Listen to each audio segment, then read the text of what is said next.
A service of KIBMradio.com, the Internet's home for an all old-time radio.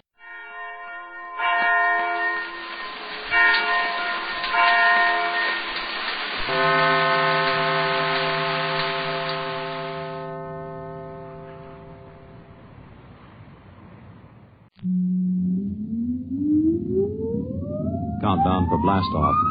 X minus 5, 4, 3, 2, X minus 1, fire.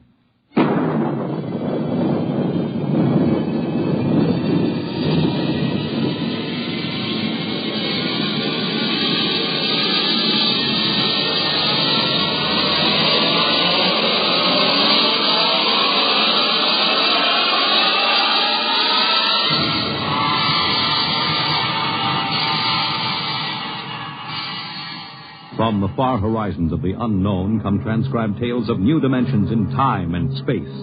These are stories of the future, adventures in which you'll live in a million could-be years on 1,000 maybe worlds.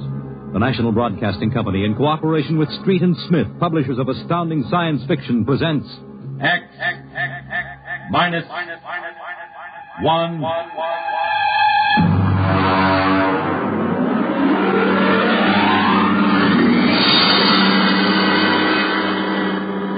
Tonight's story, Shanghaied. Okay, very funny. Take it over, boy. Tomorrow the old ball and chain. Yeah. Eat, drink, and be merry, for tomorrow you commit matrimony. Come on. We came down here to Scarlet Square to have a little fun. We might as well be at my mother's music hall in Beacon Street. Oh, the problems of the rich.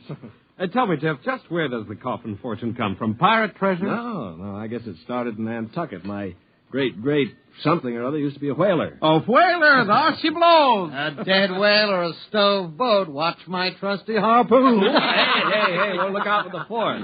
Oh, my. Where's the money now? Oh, I don't know.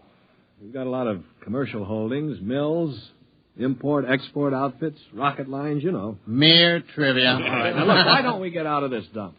We could go up to the Copley Plaza. It may be stuffy, but at least the glasses are clean. Well, you're the condemned man. All right, you two go ahead and get in the car. I'll settle. All right, meet you up front. Right. Excuse me. You want something, Bud? Yeah, the check. Okay. Hey, Milton, check. They'll be right out. Right, thank you. Hello, mate. Nice night, eh? Oh, yeah, I suppose so. I've been watching you. Celebrating?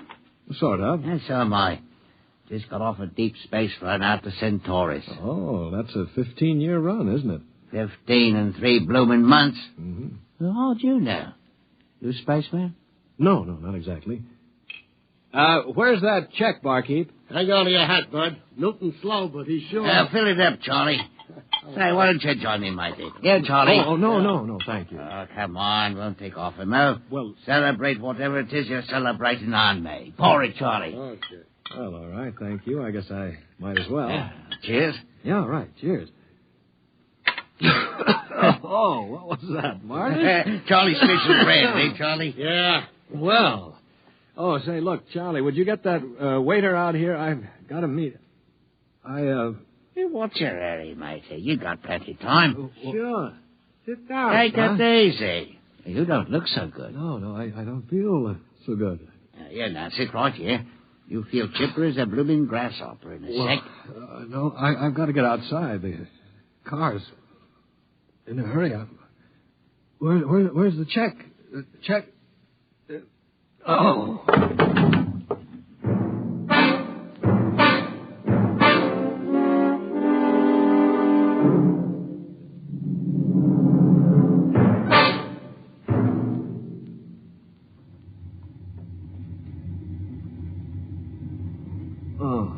All right, matey. Up on your feet. Wakey. Oh, right. Let go of me. What's the idea? Rise and shine and greet the dawn. What? Where am I? What's going on here? Oh, come on now, matey. Up in there. Wakey. No, wait a minute. So you were at that bar, Scarlet Square. Come on now. Up on deck or you'll be in trouble. Deck? What are you talking about? Where am I? It's hard to say exactly. Offhand, about 8 hours out of Atlantic Spaceport. Atlantic Spaceport? Now, look, what kind of a joke is this? If Alan and Peter think this is funny... What ship is this? R.S. Michael M. Rafferty, coffin line. Oh, coffin line. Well, that makes it easy. Now, you've got to put back to port. Forget your toothbrush, thanks. No, listen, you runt. You take me to the captain or I'll tear you apart. I'll let go of my jacket. All right, get moving. Sure, my dear. I'll take you to the captain. But you're going to be sorry.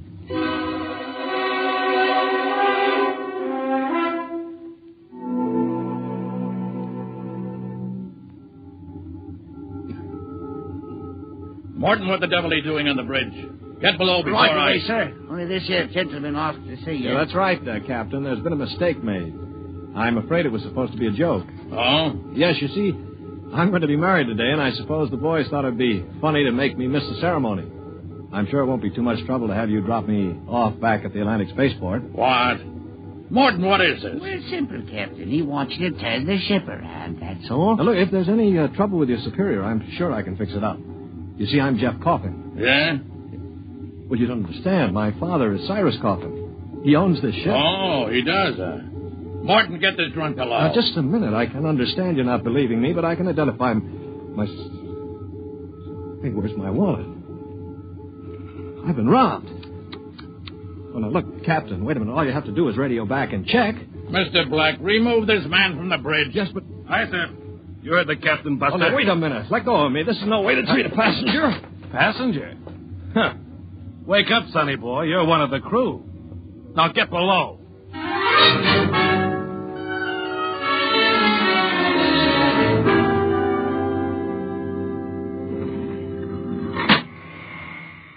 All right, now, mate. Grab yourself a buffer. Get to work on those deck No, lights. but they can't get away with this. This is kidnapping. Perhaps yes, perhaps no. Now get this here deck nice and shiny. We might even see about some grub. I'll be back in 2 hours. And mind you, I want to be able to see me bloomin' reflection in it. Better polish that deck plate. They can't get away with this. Well, the law says once you sign on, you're under absolute orders. I looked it up. Yeah, but I didn't sign on. I was kidnapped. You won't be able to prove it. Come on, mister, please. I didn't get anything to eat yet today, so give me a break, huh? Oh, all right. What do? Run the buffer over it? Yeah, that's right. Like this. You sign on? Yeah, I ran away from home. How old are you? 16? 30 when we get back. Yeah. What do you mean 30? We're headed for Mars, aren't we? Only to refuel. We're outbound to Centaurus. Oh, no, it can't be. Well, that's a 15-year run. Martin! I've got to get back. No use. I'm getting married. My bride-to-be will think I'm dead. Martin! Martin! What's up here? You want me to call Mr. Black again? He'll give you what for. Listen to me, Morton. Listen, I've got to get back to Earth. I can't disappear for 15 years. Oh, is that the flag? Look, we stop at Mars, right? Yes, and you'll be below decks under lock and key. Listen to me. If I can make it worth your while, will you get me off at Marsport? Jumping ship, huh? That's real naughty, mate. $1,000? Why, what would I tell me poor old mother and dad say? $2,000. 5 in advance. What do you mean in advance? You're probably the one that rolled me from my wallet. I'll find a way. They don't believe your young Coffin, but maybe I know better. All right, it's a deal. Look, Mr. Coffin, can you take me with you? I didn't realize what it would be like. I can pay my share. I could work it out for you, or maybe borrow money. I couldn't stand 15 years. I'd go crazy. All right, sure. What about it, Morton? Boy'll cost you another 1,000. You cheap swindler. Here now, Mr. Coffin. I'm all what stands between you and a lovely pleasure cruise for 15 years. So I'll thank you to treat me with a respect and politeness what a gentleman like myself deserves.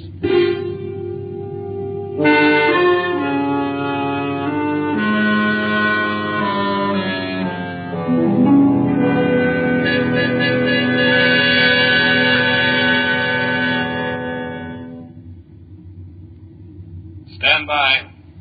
Stand by for landing procedure. All right now. Listen careful. This is the cable locker for the grappling anchor. Right. When she lands, this hatch will open. Cables go out. Don't get yourself caught in them. You'll be tore apart. All right, we've got that. You sure we can get out? Now, you just do what I say. We drop down to the blast pit. Nobody will be there. Lie low in the pit till dark. Got that? Right. Now, look, Morton, I'll tell the patrol you helped us get away. That'll help you when they catch up with this gang. Well, thank you, sir. Thank you kindly. I've got to get to my station now. Luck. Thanks, Mr. Martin.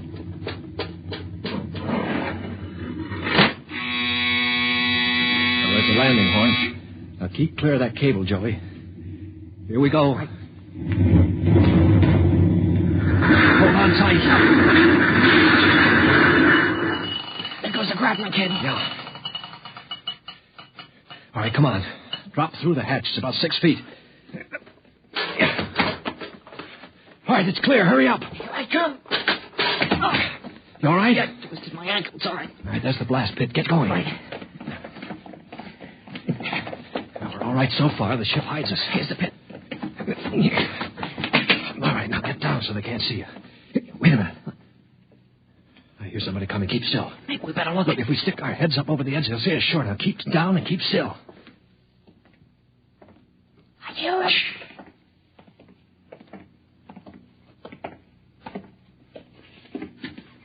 Well. Look what we have here. 2 little babes in the wood. Now, you two move and I'll shoot you in the belly. Morton, you got good eyes. I told you I saw him coming this way, Mr. Black. Jumping ship. My, that's a terrible thing to do.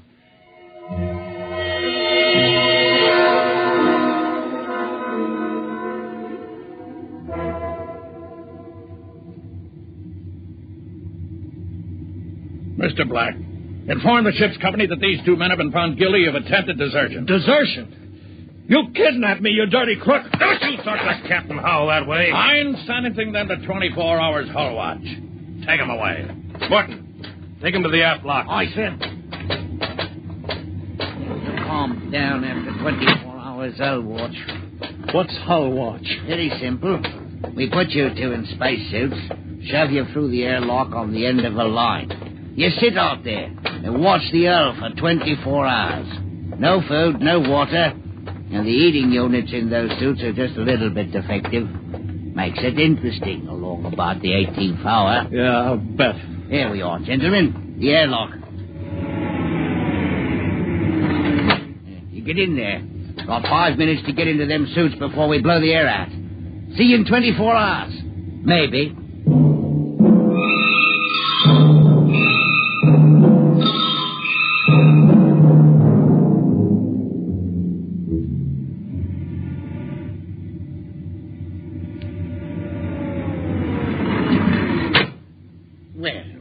Welcome back to our little home. Water. Thirsty, eh? You should control these animals' instincts. Get water. Right, yeah? Yeah. And slop it like a bloody animal.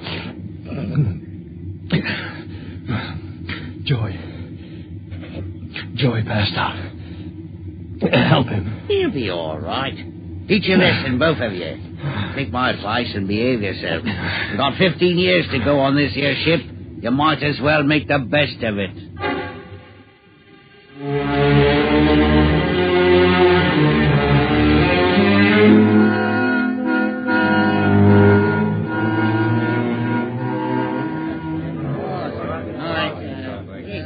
Hey, Martin! What do you call this That's your supper, mighty food concentrate. What's the idea? Only 2 months out and on concentrates already? You complaining? Yeah, I'm complaining. If Captain Howell's chiseling on the manifest, that's his business. But when he tries to take it out now, You keep quiet or I'll turn you into Mr. Black. Concentrate is what you get to eat from here on out. Now shove it into your face and keep quiet. Suppose I shove it into your face and see how you like it. What's going on in here? What's going on? Morton. He struck me, I swat. 48 hours hull watch. All right, what are you all looking at? Get back into your places. Morton, bring that man down to the aft airlock.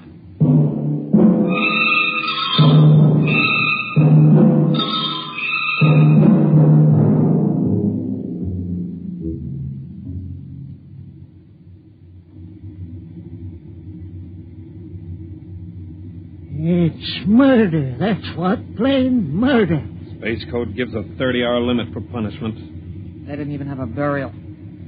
Just shoved them out the lock. Well, if the owners knew about this, they'd stop it. Fat lot of good that's going to do us during the next 15 years. Wait a minute. If we could get the ship back to Mars. No, 2 weeks after we landed, we'd be hung. That's what Space Code says about mutiny. And if they catch you in the act, they shoot you down and no question. All right, I'm willing to take that chance. We're going to let Black and Howell kick us around for 15 years. Why don't we take over and head back? Right. I'm for it. Let's go. You bet. Sorry to interrupt something, gentlemen. Discussion? Talking about the captain might be... Grab him. Here, because... Woman in a desk. Oh, have you all out of the Ellen ships? Also, you're not flashing dead water. Show him my oil rag, Morton. Well, that's done it. He's an officer. Who cares? Yeah, we've got to move now. Joey? Yeah. You get up the radio room and smash the set before they can get a message out. Right. Pop, you get aft. Tell the engine watch. Yes. The rest of us will go up on the bridge. How about this, Rat? Tie him up. Speed counts now. We've got to take over before they know what hit them.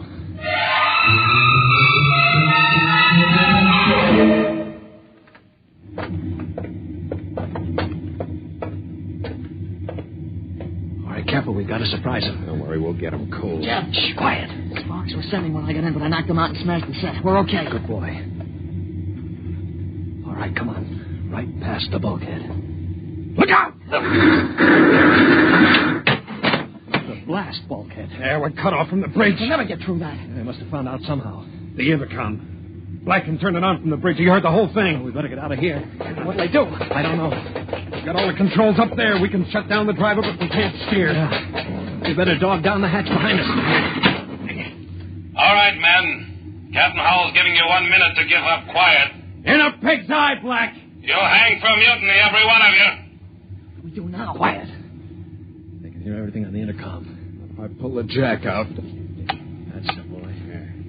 Look, we've got to get through to the bridge. It's a Mexican standoff. We can't get at them. They can't get at us. What's that? Canary, the pressure's down. It's Howell. He blew the hatch on the mess hall section. Just opened her up and let the air out. Morton, do you know what Black's going to do?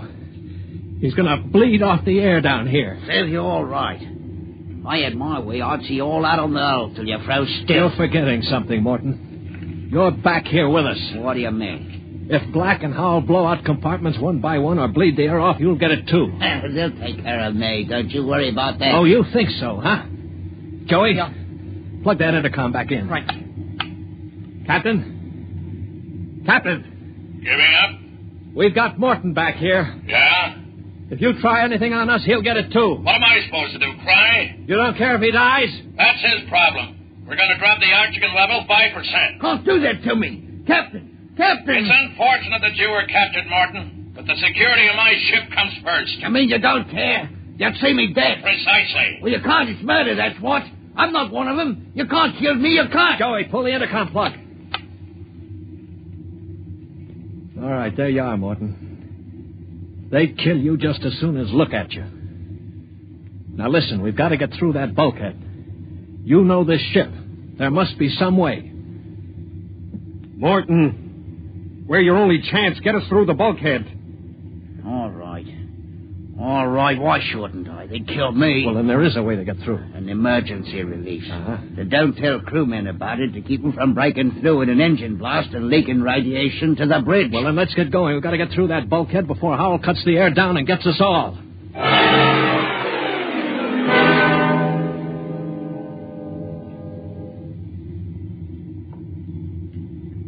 Here's the bulkhead, Morgan. Where's the release? Under the floor panel. You can pry it up. All right, hurry. I got it.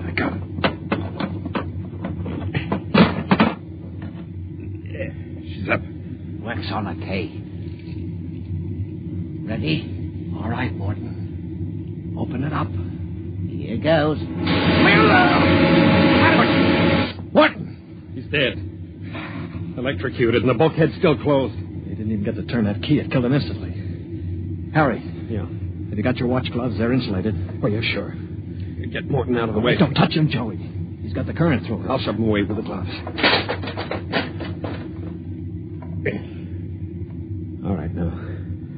Stand by. Here goes a key.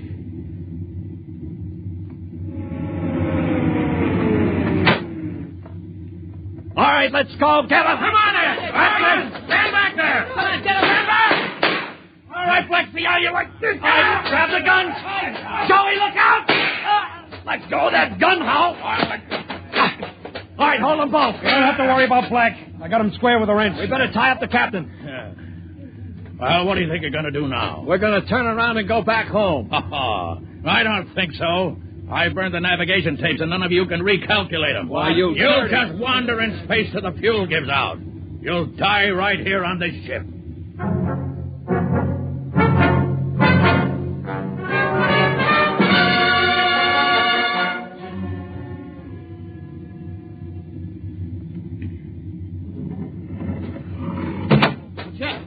Jeff, the interceptor screen's went on. Meteor? No, it's a ship. A patrol ship coming up on us. Oh, they must have got an SOS off. Yeah. Well, I'm not so sure that's bad. Now, wait a minute. We don't have to worry. We can just tell them the truth. You're not familiar with space code, young man. Mutiny is punishable by immediate execution. In other words, they don't ask questions. They just shoot. He's right, Jeff. We're through. Can we get away? Not from a patrol ship. Already sent us a heave-to flash. If we run, they'll blow us out of space. I'm afraid your mutiny is about over with, gentlemen. They'll be aboard in an hour. And 10 minutes after that, you'll all be dead.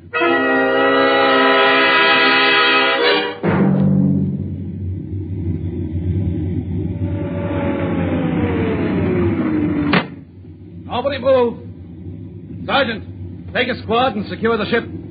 Collect all weapons and post a guard in the engine room. Yes, sir. You, Brown, William, Ossifsky, come on. Well, I'm delighted to see you, Major. I wasn't quite sure my SOS had gotten through. Oh? You're Captain Howell? That's right. And I can swear out the affidavit of mutiny. I don't think a mutiny charge will stand up, Howell. Not with a relief of command warrant out for you. I think we'll just forget about it. But you can't do that. Space code is clear. You recorded my SOS. No, we didn't, Howell. Then how'd you get here? They sent us after you to get Jeff Coffin. Where is he? I'm Jeff Coffin. Jeff, we had a missing persons alarm for you, and then when a check you signed turned up at Marsport. A check? Mm-hmm. Oh, that's right. I gave one to Morton to help me get away. And he sold it to a fence for half face value. We traced it back to the ship. Coffin, I've got orders to escort you personally. We're taking you back to Earth. Can I send out a message, Major? Of course. Oh, that reminds me, Jeff. I've got one for you from your fiancée. She said to tell you that she didn't object to a bachelor party in principle, but she did think 6 months was stretching it a bit.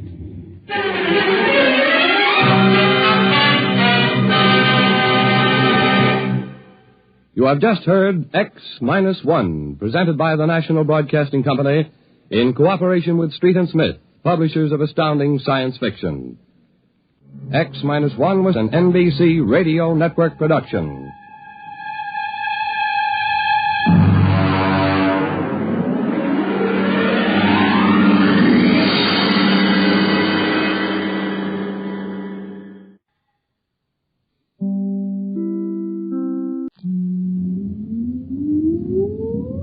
Countdown for blast off. X-5, 4, 3, 2, X-1, fire.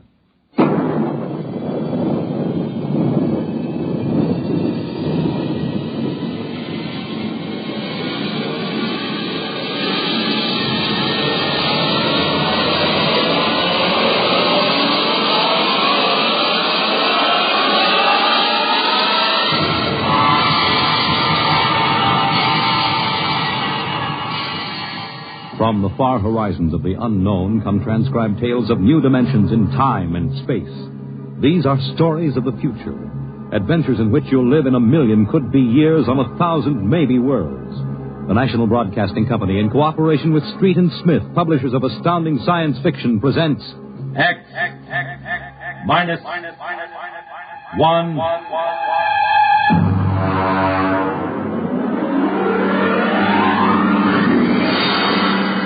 The Martian Death March.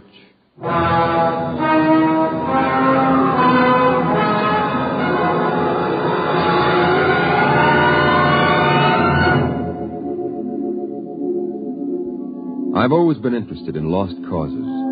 The revolt of the Scottish Jacobites against England, the last stand of the Cherokee and Sioux Indians, and the death march of the Martian Highlanders in 1997. There's been a lot written about that march, The UN Commission report covers 4 volumes, but the whole story isn't down on paper yet. I know it because I was on that march from the beginning to the end.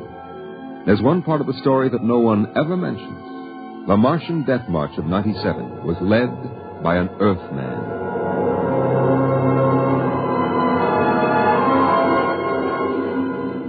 Maybe you've been over the route of the march. There wasn't any highway there 30 years ago in 97. There was desert. Hot, burning desert. I lived at the edge of the Kalmak Canal then with my father. He was a prospector searching the surrounding desert with sonar probe and Geiger counter, scratching just enough ore from under the Martian sands to pay for our grub stake the next year. I remember he was in the Adamson digger in the North Quadrant when I came running out that day.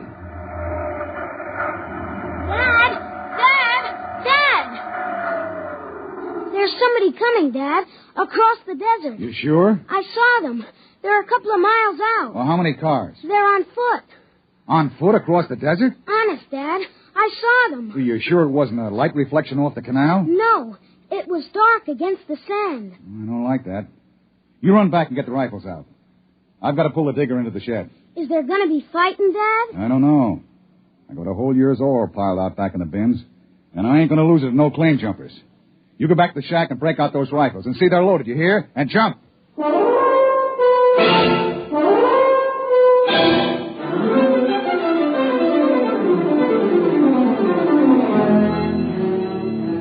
Dad had 3 surplus Army rifles and a couple of homemade grenades made out of ore cans stuffed with Adamson A explosives. We crouched inside the shack, waiting. The shadow of the water tower in the doorway grew longer as the quick Martian dusk settled down over the desert. And there they come, Al. There's 2 of them. What's that on the first one's back? Why, I haven't seen one of those in 20 years. What is it? A one-man desert tank. They used to carry water that way before Adamson put out the air-still units. There's something funny about that second one. Look, he's all spindly, and his head's funny. He's funny, all right. Al, that's a Martian. I never saw one off the reservation before. Well, there hasn't been one, not in 10 years. I don't like this. Here they come into the dooryard. You remember what I told you. Line up the sights and just squeeze the trigger. Hello! Hello there! Now, Dad? Hello! Wait a minute. What do you want? Water! I need water. Who are you? My name is John. John, huh? What are you doing with that spider? His name is Cantalcar. I don't care what his name is. What's a human doing with a Martian? I found him in the dry bed of Kalmak Canal, nearly dead of thirst. He probably ran off from the reservation. When our brothers are caged, they seek freedom. Brothers? Those spiders? All living creatures are our brothers. On Mars, as on Earth. Hey, wait a minute. Bert Ostrom at False Wells told me there was a screwball heads preacher over there hollering about letting the spiders loose off the reservations. Let no man call his own. No man, nor tribe, nor nation. I guess that's you, all right. Bert told me they called you Crazy John. I don't suppose there's any harm in you. Fill your tank up at the air still. And you can even have supper with us. We would be happy to. We? What do you mean, we? Cantalcar and myself. That spider? Oh, no, I ain't having a Martian sitting down to eat with me. You come on, though. Thank you, sir. No. Where my brother is not welcome, I cannot go. Well, suit yourself. Al, get the key to the water tower. Come out here. All right, Dad. And put away the guns. We won't have any trouble from these 2.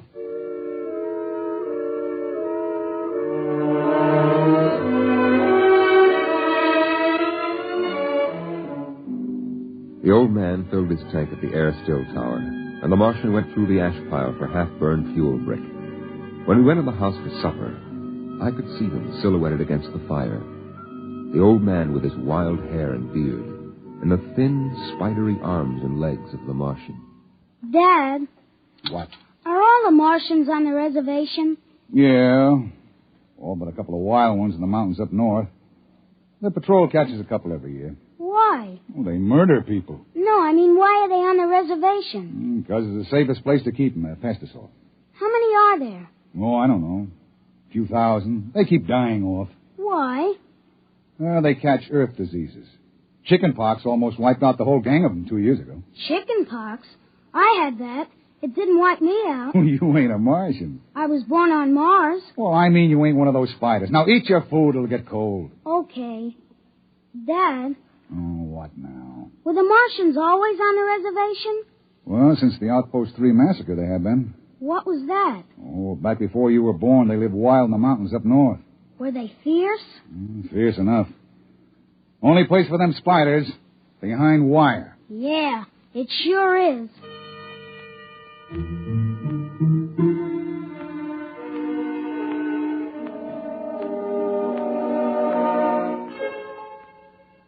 Out in the dooryard, the campfire flickered at the base of the water tower. The first of the Martian moons had set. The other wouldn't rise for several hours. I could hear the sandpeepers out in the desert as I stood there. The old man and the Martian were sitting on the ground, huddled close to the fire. It gets cold fast on the desert when the sun goes down. Is that you, boy? You can come up to the fire if you like. My dad wouldn't like it. All right. But I'm not afraid of no spider. No, there is nothing to be afraid of. How come his arms are all skinny? Ask him. Does he talk? Yes, his name is Kantalka. It is, huh? Hello. Hello, boy. He talks funny. It is not my language. Why isn't he on the reservation? You can get in trouble helping spiders to escape. No man has the right to imprison the innocent. They that are enslaved will be freed. They that are in sickness and misery will be comforted. They that are exiled in a strange place will be restored.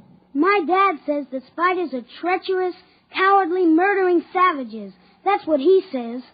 Boy, there was a time on this world when there were no earthmen, when the ships and the machinery of earth were unknown.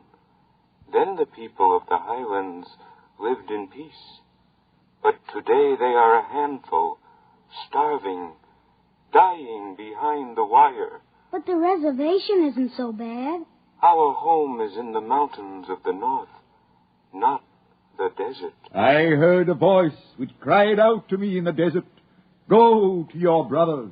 Do they really call you crazy, John? I have been called many things. You really think we ought to let those old spiders off the reservation?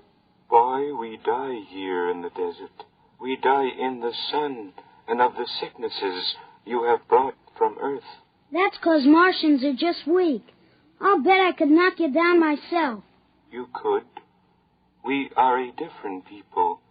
We have not the strength of muscle of earthmen. But we will not stay here to die. You won't get off the reservation. The patrol takes care of all that. They won't let any stinking old spiders out. Even in the minds of children is planted the poison of evil. How long?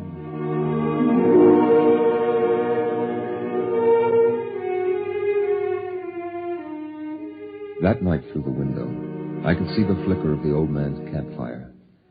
He was walking up and down now, shouting, singing hymns, verse after verse, his white beard catching the light as he passed behind the fire. The Martian sat slumped over, his thin, spindly arms folded across the huge barrel chest that had developed over the centuries as the air of Mars thinned and escaped into space. In the morning, I looked out, and they were gone. Looking back now, we wonder how they did it. The high-voltage wire around the reservation carried a fatal charge. The patrolmen in the tower had 50-caliber machine guns. The desert around the camp was mined heavily. Yet, at dawn, August 7th, 1997, they broke out. I was down at the dried-up canal bed hunting sandpeepers when my father came running after me. Al! Al! Here I am. Come on, back to the house. What's the matter, Dad? You shut up and run. What is it? The spiders busted loose. Bert Olstrom radioed in. They coming here? They're headed this way, the murdering devils. They kill anybody? 6 patrolmen when they busted through the wire. What are you going to do, Dad? Fire a keg of Adamson A across the gate. You get in there and get the guns out.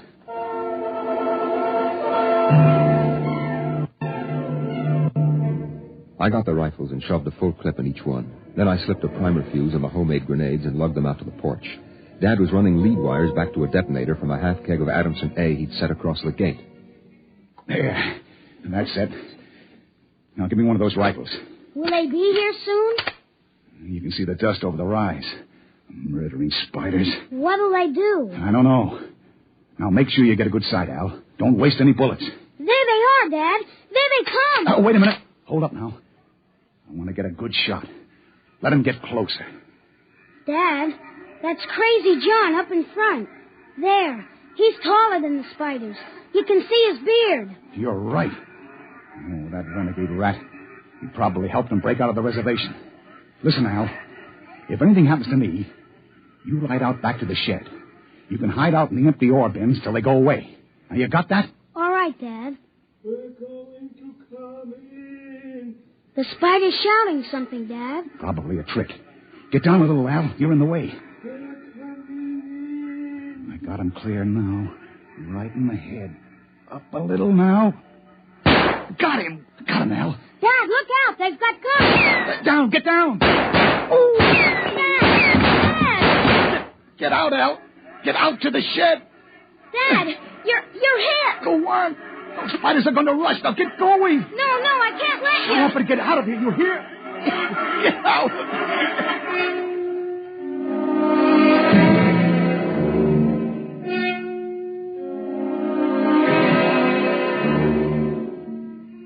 I ran back through the house to the shed.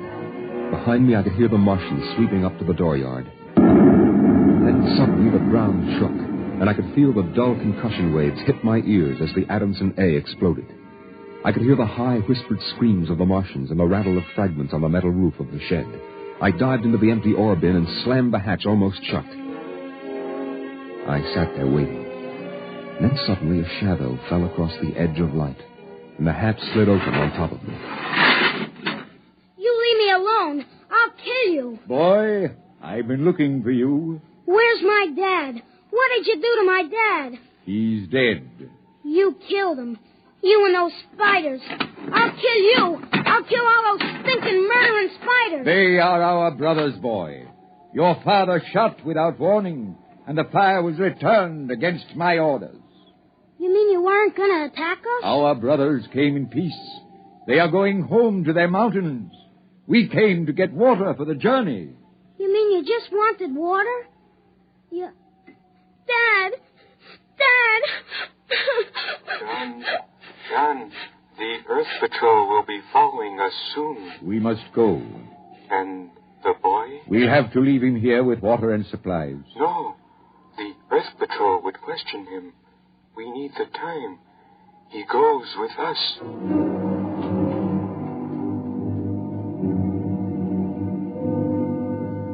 They tore the Adamson air still from the tower and mounted it on poles. They piled our supplies in the yard and loaded them on their backs. And then they started. I marched with the old man at the head, and the column stretched out behind us on the desert. I turned to look back at our house. But the sun was behind it, blinding red. The old man pulled me around as he marched, his eyes fixed on the horizon, where far to the north rose the cool mountains that were the ancient home of the Highlanders. 14 of the Martians died the first day. They dropped to the side of the column when they could go no farther, and died. But the march went on. On the 5th day, we swung wide to avoid a mining settlement, but not wide enough. The miners were in ambush behind a pile of rocks.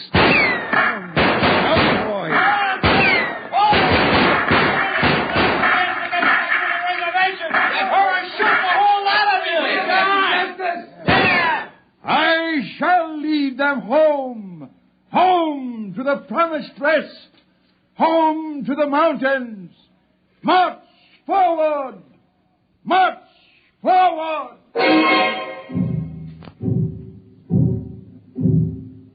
And the march went on. We wound across the desert in wild zigzags, following the paths the old man had traveled through the years. Only once a patrol plane hovered on the horizon and then shot away. The days went on, the weeks, and the Martians died. They died of exhaustion. They died of the diseases we had given. And they died of thirst. The Adamson still could produce 27 units of water an hour, no more. And on that, they died of thirst. Here, boy, here's your water. But that's more than the others got. Take it. It's yours. You're giving me your water. It will be provided to me. He that brings justice to his brothers will drink deep of the water of righteousness. He that... Drink your water, boy. Across the desert, from the Calmac Canal to Fever Dip, past the towering mesas of the Higgins Badlands, across the dry sea bottoms they marched.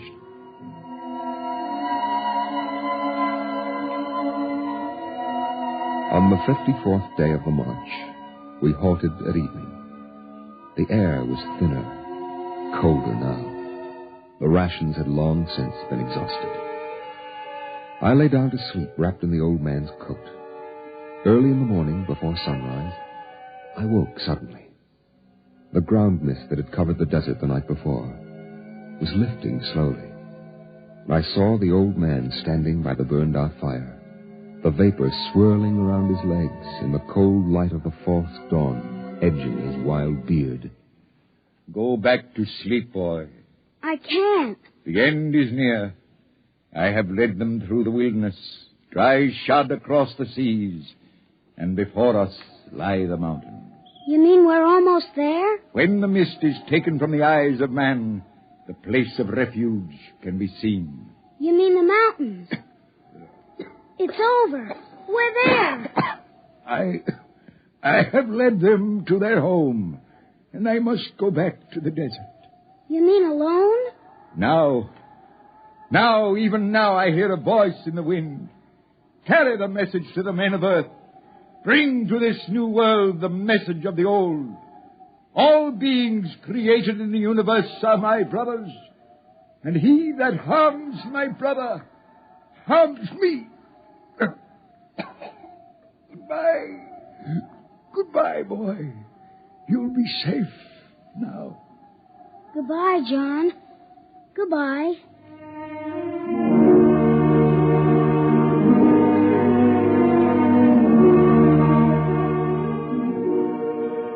The Martians found him 500 yards from the camp, dead. Now the mist rose, and before us towered the highlands, the tall green mountains and the cool sky. The march was over. Of the 7,000 Martians who started, 900 were alive. They gathered now on the rise of ground and faced the hills. Their thin bodies wavered as they stood, and some dropped to the ground as they stood there. But there was a light of hope in their large, staring eyes. Most of them had died, but they had died on the way home. And now the march was over.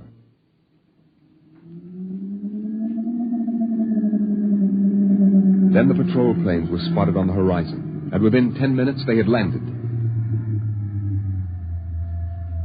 The Martians stood silently as the squads piled out and set up the 50 caliber machine guns and the petroleum gel flamethrower. All right, you spiders. Hands up and stay together. Gather in a bunch and don't try anything. Sergeant? Yes, sir. Shoot the first spider that moves. And shoot to kill. All right, where's that boy? There was a boy reported. Here I am. Oh, you all right, kid? They hurt you? No, I'm all right. John gave me his water ration. Oh, the leader, huh? Well, I've got a warrant for him. Where is he? There. He's dead. Huh? Oh. Well, just as well. I'd hate to be him in front of a settler's jury. What are you going to do to them? The spiders? See those transport planes coming in? We're going to ship them all back to the reservation where they belong. You can't. You can't do that. What are you talking about, kid? You can't take them back. They're home. John said they were home. You can't take them back. It isn't fair. I won't let you. No, I won't let you. I won't let you. Hey, let go of me. Sergeant. Yes, sir. Peel this crazy kid off me. All right, now, kid, take it easy. I must be shot. Can't believe he's safe. Yeah, I guess that's it. All right, you spiders, step it up. Move along to those transport planes. It's all over now. You're headed right back to the reservation.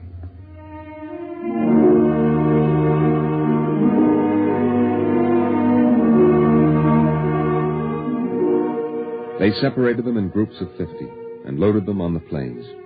900 out of 7,000. And soon the first big-bellied ships waddled out on the hard sands and lifted slowly into the air, headed back to the south, flying over the trail of dead and dying who started on the march to the highlands, the march to home.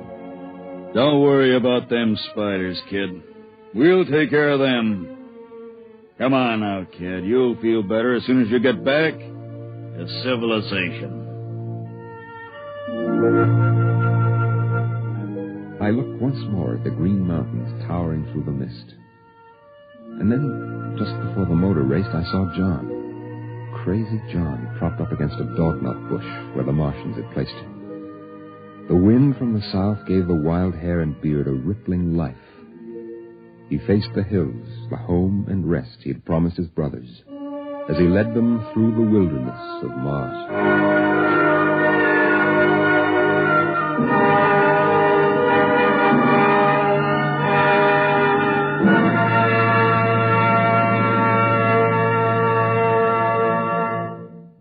You have just heard X-1, presented by the National Broadcasting Company in cooperation with Street and Smith, publishers of astounding science fiction. Your announcer, Fred Collins. X-1 was an NBC Radio Network production.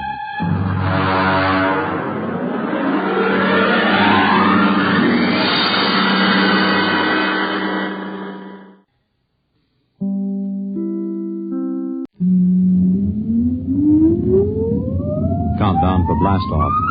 X-5, 4, 3, 2, X-1, fire.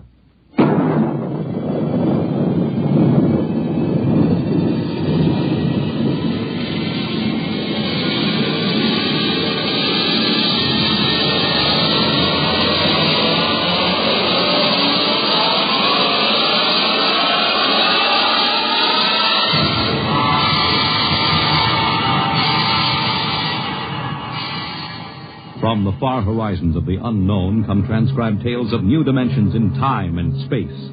These are stories of the future, adventures in which you'll live in a million could-be years on 1,000 maybe worlds. The National Broadcasting Company, in cooperation with Street and Smith, publishers of astounding science fiction, presents X-1.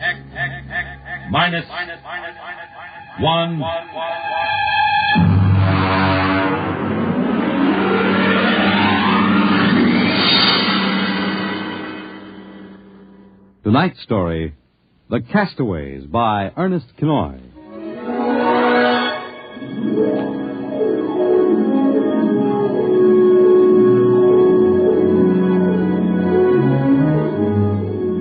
In the South Pacific, night comes on rapidly. The sun dips below the flat horizon, the sea is crimson for a moment, and then night falls. But on Tahani Atoll, giant arc lights turn night into day. Across the waters of the lagoon, within the barrier reef, launches and tugs skitter back and forth, while on the curving half-moon of the island, army trucks and jeeps scuttle down the rough roads bulldozed by the Seabees just 6 weeks ago. A low Quonset hut stands near the beach, surrounded by tangled wire. This is the preliminary command post, and inside is General Frank Gaydosh, field director of the test. Operation Destruction. Everything's on schedule, General. Radiological surveys complete. Instruments placement checked. Well, get me Navy and tell them H hours is ordered. Send a periodic time check to Air Force on 90-week talk and observation control on the Missouri. Yes, sir. I want a complete roster check on all personnel before H hours. Yes, sir. Oh, Nate Cohen wants to see you. Well, who the devil's he? AP man. He's been selected by the press radio pool to interview. I haven't got any time. Tell him to speak to Major Dwight Friedenberg. He's the PRO. I think perhaps you'd better see him, sir. The directive on public relations from Washington was very clear. Well, how in blazes am I supposed to run a bomb test and play mother hen to a bunch of reporters? Washington said... All right. Bring him in. Borelli? Yes, sir. Give me some black coffee, will you? Yes, sir. This is Mr. Cohen, General Gaydar. How do you do, General? Lousy, as a matter of fact. Is that an official statement? No. You can run some of that "the world is at the crossroads" baloney. I wrote that yesterday. General, what effect do you think the new bomb will have on the world situation? I can't tell you that, even if I knew. My job is to set the blasted thing off and see that nobody gets hurt, and collect the data. Can I speak to you a moment, sir? Later, Alan. Go ahead, Cohen. Can you release anything on the scientific principles involved? I don't even understand them myself. Wait a minute. Dr. Muller? Yes? Come over here a minute, will you?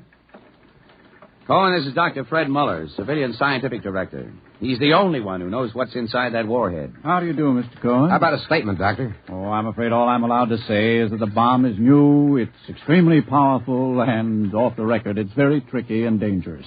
What'll happen if it goes off prematurely? I don't think we have to worry about that. In fact, we wouldn't even know about it. If you'll excuse me. How about the natives? Well, what about them? Aren't they going to be evacuated from the island? They already have been. General Gator. I saw the Tahani chief outside when I came in. The whole tribe squatting down at the motor pool having a conference. What? Alan. I've been trying to tell you, sir. The Tahani are still on the island. Well, why? The LCTs are ready, aren't they? Yes, sir, but they won't go. They refuse. The schedule called for their evacuation to Mailani 3 hours ago. I realize that, sir, but I hoped we could still get them off without violence. Look, Alan, they're either on the island or off. Now, wait a minute. Cohen, that's all. What are you going to do about the natives, General? Never mind. I'll issue a statement later. You going to force them? Go on. Get out. I haven't got time. All right, General. Thanks. Thanks a lot. All right, Alan. Let's have it. Well, sir, the Tahani been kicking up all along. They won't leave. They won't.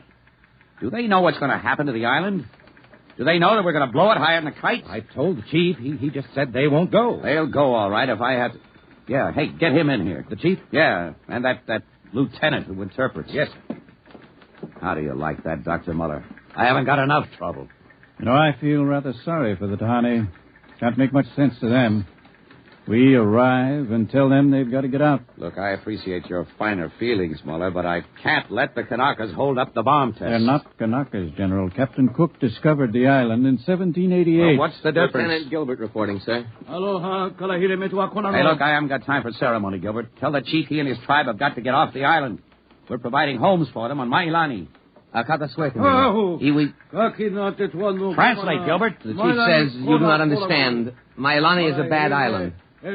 My people have lived on Tahani from the time that our ancestors were cast away on the island. The spirits of our ancestors are buried in the earth. Our fathers are buried here. Our fathers' fathers. If he thinks I'm going to move his graveyard, he's crazy. In our ancestors' time, the Tahani came in a great bird canoe.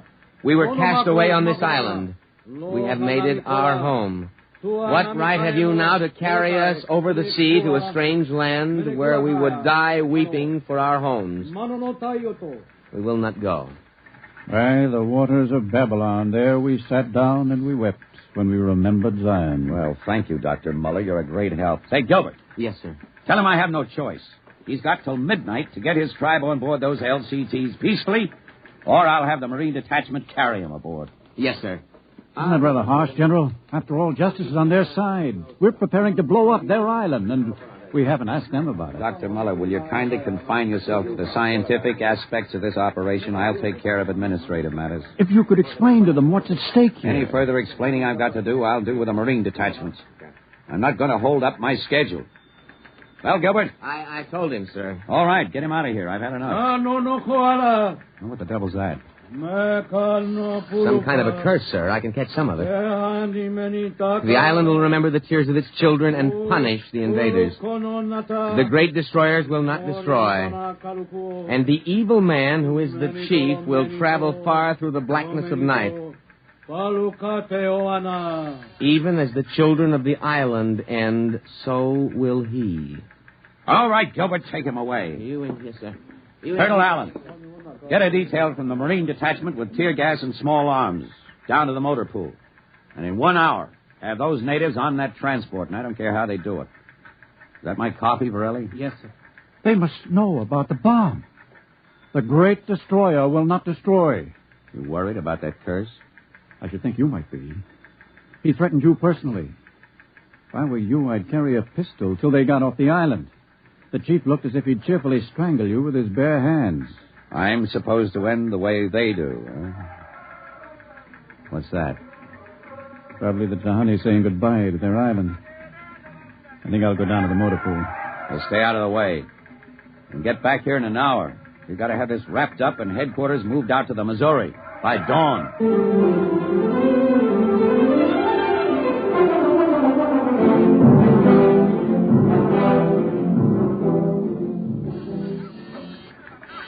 Instrument room checking in, sir. That's the last. Have the Missouri take over control and send for my jeep. Yes, sir. Are the LCTs standing by for those natives? Yes, sir. They're on the beach. The bomb unit is assembled in place, General. 2330, right on the nose. Robbins, start evacuation procedure. The Tahani have stopped. Allen's probably moving them out to the beach. Check in with Navy and Air Force, Borelli. Yes, sir. What's that? Coming to the beach. The Tahani making trouble. Come on.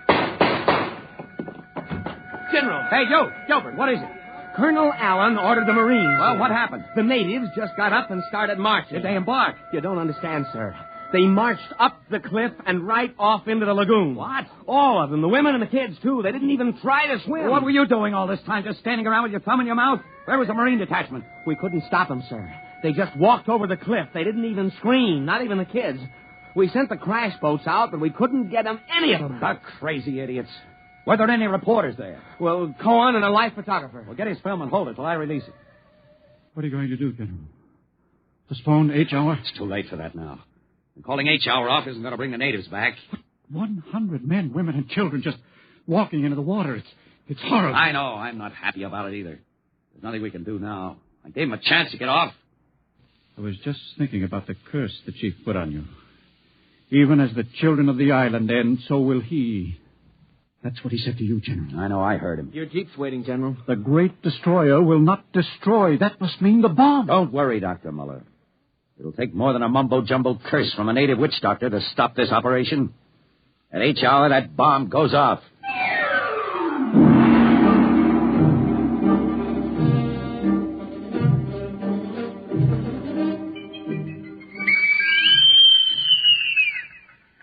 It is now H hour minus 1 minute 30 seconds. H minus 1:30. Video screen's hooked in, sir. All right, check control stations. Observation station 1. Observation station 1, check. Radiation station. Radiation control, check. Test the firing Observation circuit, station Dr. 2. Muller. Right, General. Damage control station. Damage control, check. All set. Communications. Communications, check. All checked in, sir. It is H minus 1 minute. H minus 1. Take a good look at that island on that screen, Dr. Muller. When you throw that key, it just won't be there anymore. Nothing but an atom mushroom over the lagoon. Quite a funeral pyre for the Tahani. Stubborn idiots. They can't get in the way of progress. Progress? I wonder if it is, General. It is H minus 30 seconds. H hour minus 29, 28, 27, 26. The great destroyer. That's what he called the bomb. Hold it, Muller. Allen, report. All checked in, sir. Cameras running. Sound fire warning. Stand by for firing. Ready, Muller? Ready? 10, 9, 8, 7, 6, 5, 4, 3, 2, 1, fire! General, it didn't go off. The bomb didn't go off. Borelli. Signal standby. Condition red. Yes, sir. Allen, check readings. Muller, what's wrong? What happened? I don't know. The bomb didn't go off. Well, what do you mean? Why didn't it? I don't know, except for one thing. The Tahani chief said the great destroyer would not destroy. It didn't, General. The bomb didn't go off.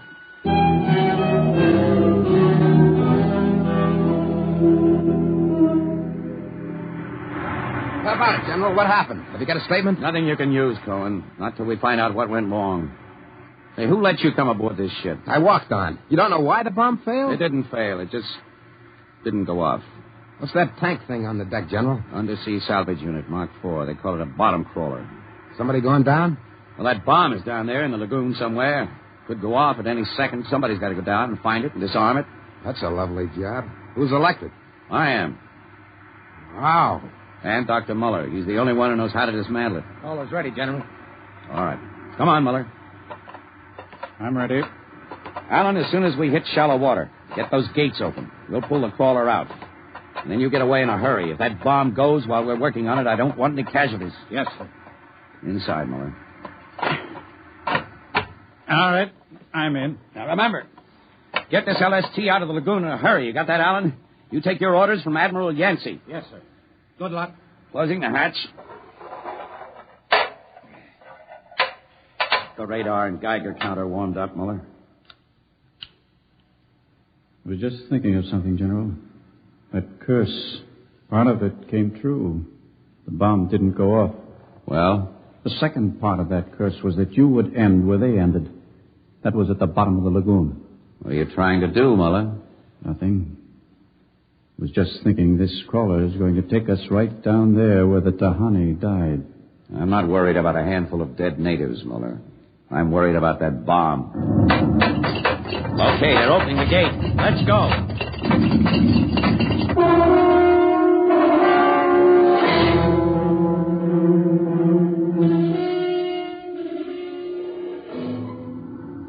USU-4 to control.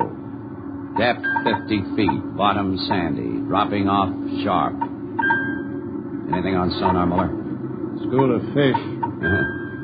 You ever been down in a crawler before? Only in the tank at New London. I think I've got a Geiger reading dead ahead. Hang on. Getting something on sonar now. Left to point. USU-4 to control. Over. USU-4 to control. Over. It's a fine note. The radio's out. Dead ahead. Looks too large to be the bomb. Can't see much on the forward vision plate. Hey, wait a minute. That's part of the reef ahead. That's where the Geiger reading indicated. The bomb must have settled in a hole in the reef. We'll have to go after it in diving suits. The suits are in the locker. Let's get this over with. The less time I spend down here waiting for that bomb to blow, the better I like it.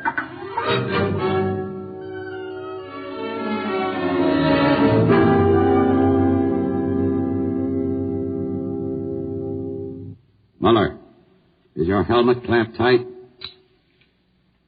You getting me all right on your headset? Okay. I'm going to fill the lock. Here goes the outer door. Let's go. This isn't like that diving tank in New London. Look out for that coral. It can cut you to ribbons. There's a hole of some sort there. Wait till I get the light up. See if we can get a Geiger reading out of that hole. Just a... There. It's down there, all right. Careful. I'll drop down first.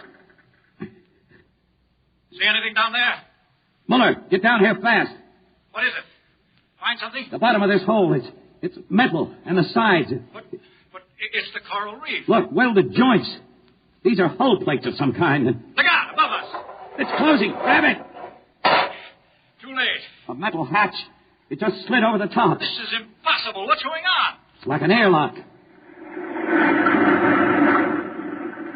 The water's being pumped out. General, you realize what this means? I'm not sure. There's an inner door opening. Careful. It's a passageway.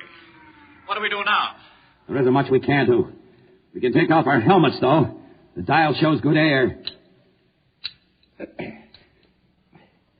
All right. Come on.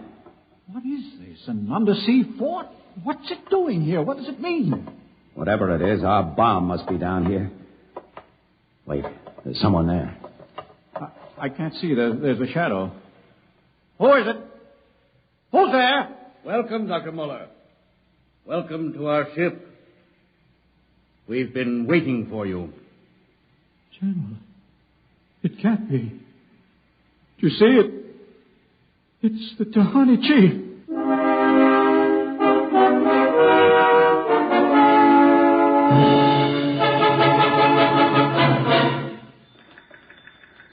How long has the bottom crawler been down, Borelli? 4 hours, sir. 2 since we lost contact. Well, keep trying. Yes, sir. I've given him enough time. I'm going to send another crawler down. What do you figure happened to him, Colonel? Well, there are a lot of things. Hey, how did you get in here? I walked in. When are you going to release this, Colonel? It's the biggest story since the election. Bomber dead and Dr. Muller and General Gaydar's dead. They're not dead.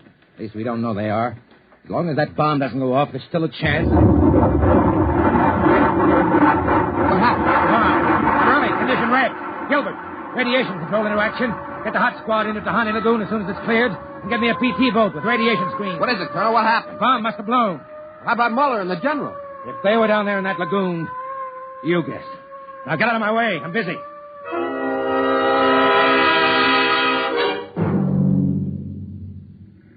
Radiation reading 75 and steady. Take her in as close to the beach as you can. Steady as she goes. Any danger of any more explosions? No. When she goes, she goes. Radiation 82. That's still safe.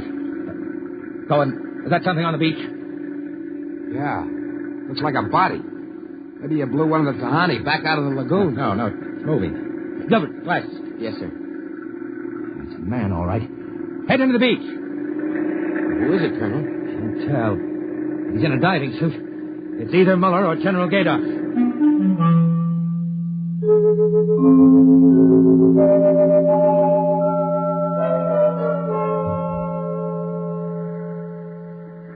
Get his helmet off. Easy now. Twist to the right. There. It's Muller. Gilbert, help me get him out of this diving suit. We've got to get him to the medics.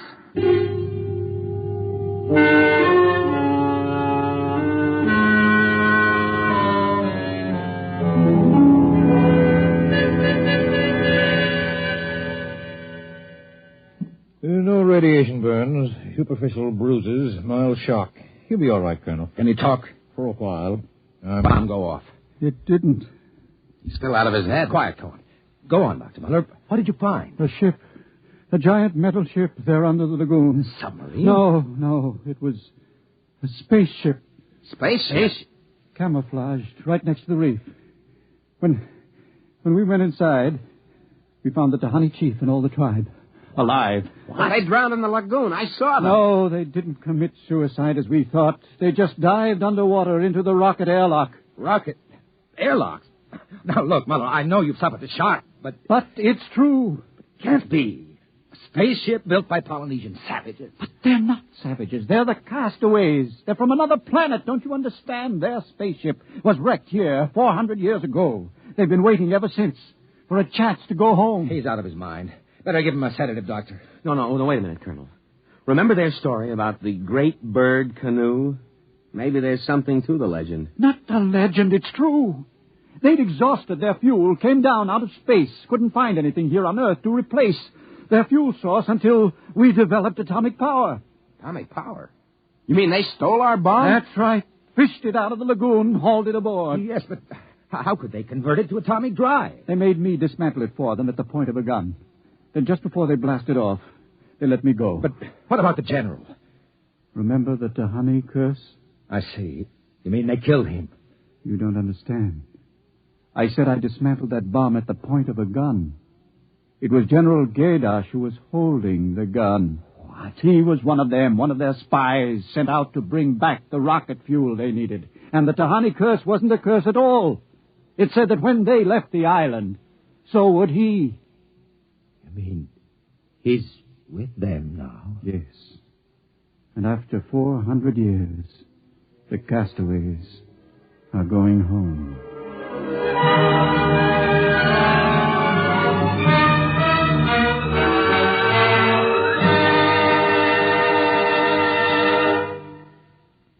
You have just heard X-1, presented by the National Broadcasting Company in cooperation with Street and Smith, publishers of astounding science fiction. Your announcer, Fred Collins. X-1 was an NBC Radio Network production.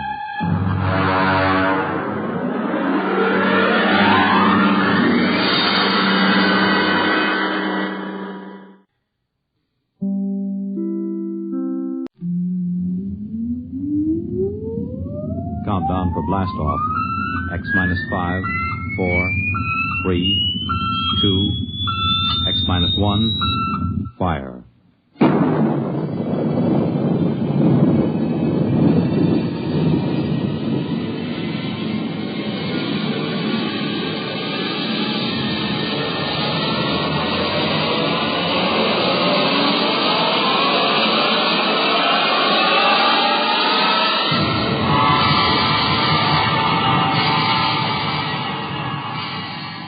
From the far horizons of the unknown come transcribed tales of new dimensions in time and space. These are stories of the future, adventures in which you'll live in a million could-be years on 1,000 maybe worlds. The National Broadcasting Company, in cooperation with Street and Smith, publishers of astounding science fiction, presents X-1.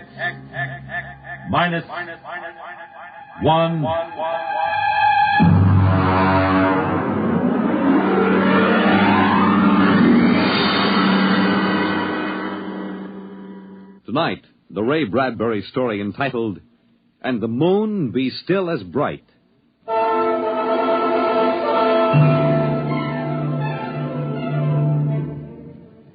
The first 3 expeditions from Mars left Earth in a mushroom of flame, arced through the atmosphere, and finally dwindled to tiny specks in the big eye of the Mount Palomar telescope, and then were lost to sight forever.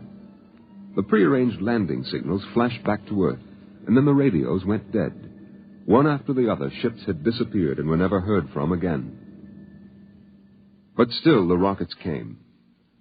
The 4th expedition emerged from the silent gulfs of space, angled down toward the floating red disk of Mars, down into an orbit as the order came to land. The last blast of the bow jets broke red against the blue desert sands, and the ship slid to a halt at the edge of a vast city that reflected the icy glare of the moonlight. For a while, all was still. All right, park you. Open the airlock. Aye, sir.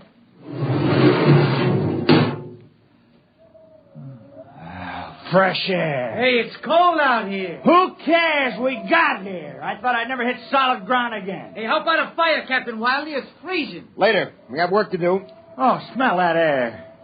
Why, you could get drunk on it. Say, there's an idea. Why don't we break out a bottle and celebrate? Biggs, there will be no drinking done till we're secured. But we're landed, Captain. 3 other expeditions landed and disappeared within 24 hours. Now, we're not relaxing security till we find out what happened to them. What do you mean, maybe Martians? Sender, you're an archaeologist. How old would you say they are? I can't tell till I study them more closely. It's a kind of engineering we couldn't duplicate on Earth. Well, I'm not interested in the architecture now. I want to make sure there's nothing there that might be dangerous. Mr. Hathaway. Yes, sir? I want you and Spender to take a reconnaissance party into the city and find out what's there. We set up camp here. No man is to go more than 50 feet from this rocket. And there'll be no celebration till Hathaway and his party report back.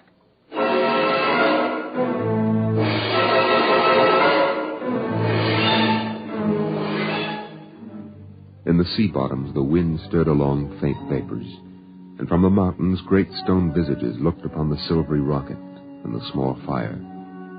The sky was black overhead, as the 2 racing moons threw knife-edged double shadows on the desert. All right, come and get it. Ciao. Hey, what do you got there, Jerky? Sawdust, smothered in cold chicken fat. Good. I thought it was something I couldn't eat. Hey, Captain. Mr. Hathaway's back. Oh, Captain Wilder. Oh, yes, over here, Mr. Hathaway. Well? Most of the city's dead. Spender says it's been dead a good many thousand years, but we found one part about a mile over What toward about the... it? People were living in it last week, sir. People? Martians. Where are they now? Dead. We found bodies, thousands of bodies. They hadn't been dead more than 10 days. What did they die of? You won't believe it. What killed them? Chickenpox. Chickenpox? Yes. Where could they get chickenpox? From Earth. Oh, then the other rockets did get through. Yes.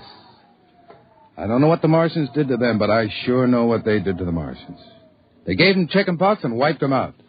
They just didn't have any resistance to an Earth disease. Think of it, Captain. A race builds itself for 1 million years, refines itself, does everything it can to give itself respect and beauty, and then it dies. Of what? It's like saying the Greeks died of mumps or the proud Roman Empire collapsed because of athlete's foot. We didn't even give them a decent excuse for dying. We just gave them chickenpox. Spender, get hold of yourself. You didn't see those bodies, Captain. Yes, I know. It must have been a shock. You need a rest, a little relaxation. The Martians are dead. There's nothing you can do about that now. Hey, you hear that? The Martians are all dead. Come on, let's break out a bottle and whoop it out. Hey. How about a case, eh? Oh, good Lord. They have to do that now? Isn't there time later to throw old beer cans into the canals? Spender, you're an idealist. They're not. All they know now is that they're safe. A little shouting won't hurt.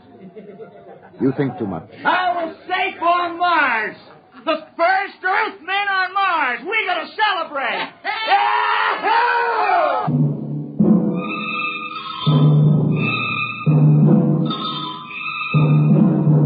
20 bottles were opened and drunk. The voices got louder. The earth laughs and shouts echoing across the empty Martian sands. Spender listened to the wind over his ears, cool and whispering. He felt the land getting cooler. The stars drew closer, very near. The air smelled clean and new. He looked at the cool ice of the white Martian buildings over there on the empty sea lands. Oh, what a woman! Hey, what do we do with these empty bottles? Save them, stupid. There's a 2-cent deposit. Wait! Hey, wait. How about that building? 2 to 1 on a buck. I can heave one right through that window. You're on. All right, here goes. Hey, double or nothing on the next shot. Put that bottle down, Biggs. Who's there, Mr. Spender? Stop smashing those windows. What's the difference? The planet's ours now. I guess I can do anything with it I want. Drop that bottle or I'll knock your teeth out. Yeah? Just watch me. I warned you, Big. Hey, come on. What's going on here? Spender! I hit him. He's crazy, Captain. He just walked up and slugged me. All right, Biggs. Spender, you come with me. Now, suppose you explain. What was the idea? The noise, a drunken brawl. Spender, the men are tired. This has been a long trip. And you have a different way of seeing things. No, I'm seeing things all right. I'm seeing how we'll ruin Mars. We'll rip it up and rip the skin off the way we've already ruined Earth. Is that why you hit Biggs? Yes. I couldn't stand the idea of them watching us make fools of ourselves. Them? The Martians. They're dead. They're all dead. But they know we're here. Doesn't an old thing always know when a new thing comes? We've come a long way to smash their windows and spit in their wine. Well, maybe you're right. But I'm still going to fine you $50 for that fight. Now, come on, Spender. Suck in your chin. We'll go back there and play happy.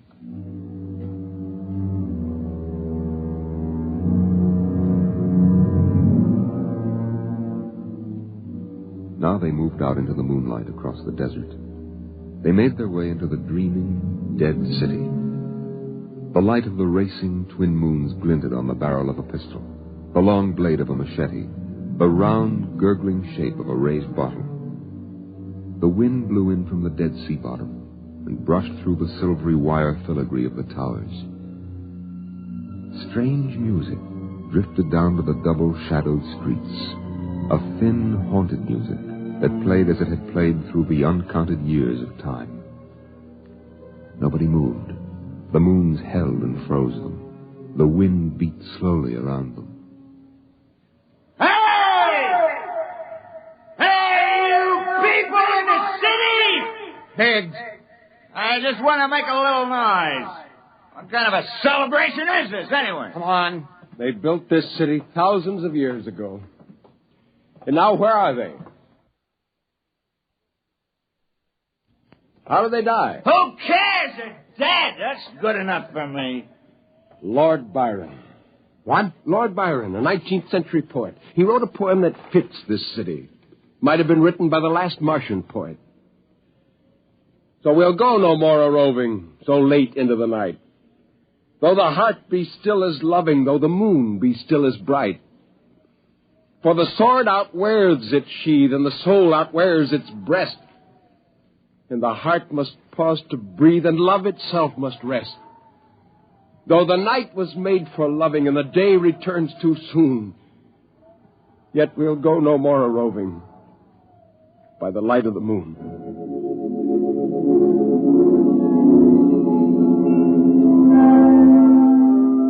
Without a word, the Earthmen stood in the center of the city. It was a clear night. There was not a sound except the music of the wind. At their feet lay a tiled court, worked into the shapes of ancient animals and images. They stood there, silvered by the double moons beneath the crystal towers of Mars. And then Biggs was sick, and the sour stench of liquor filled the cool air. The men of Earth had come to Mars. And Spender turned and walked away into the city, alone in the moonlight, never once stopping to look back. It was a morning that might have been a Monday, or a Tuesday, or any day on Mars. Biggs was on the canal rim, his feet hung down in the cool water, soaking, while he took the sun in his face.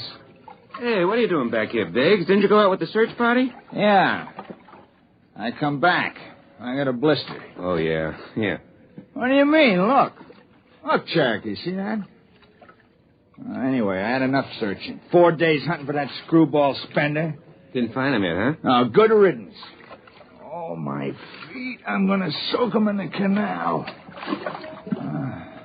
If I was Wilder, I wouldn't worry about that nut Spender. Let him go. He's a crackpot anyway. Well, he's a little foggy upstairs, I guess. Hey, why don't you take your feet out of that canal, Biggs? I got to make coffee out of that water. Coffee? You call that stuff coffee? I had a motorcycle once that dripped grease that tasted better than... Hey, wait a minute, Biggs. Hey, look over there. Where? By that bush. There's someone there. Hey. It's him. Hey, Spender! Spender? He's coming over. Why'd he stay lost, that crazy jerk? Hi, Spender. Long time no see. Hello, Cherokee. I have been exploring some ruins. Oh, you and them ruins. You're like a dog in a boneyard. What's the matter? Well, just say something. Where you been? Up in the hills. What would you say if I told you I found a Martian? Oh, yeah? Where? Never mind. Let me ask you a question. How would you feel if you were a Martian and people came to your land and started to tear it up? Well, I know how I'd feel. I've got Cherokee blood in me. My grandfather told me a lot of things about the way they kicked the Indians around in the Oklahoma Territory. If there's any Martian around, I'm all for him. How about you, Biggs? They're dead. They're all dead. It's a good thing, too. Well, I found a Martian. Up in a dead town in the hills. I've been reading their books, and they're easy to understand. And I've learned their language. And then I found this Martian. And I brought him here, now. I don't see no Martian. I'm the last Martian. What did you say? Biggs, I'm going to kill you. Oh, cut it out. What kind of a lousy joke is that? And now, don't put that gun away. You're kidding, huh? Spender, you're... He's dead. You killed him. You can come with me, Cherokee. You're an Indian. You know how the Martians would feel. You can be with me in this. You killed him. You just killed him. He deserved it. You're crazy. Maybe I am. But you can come with me. Come with you for what? Go on, get out of here, you crazy murderer.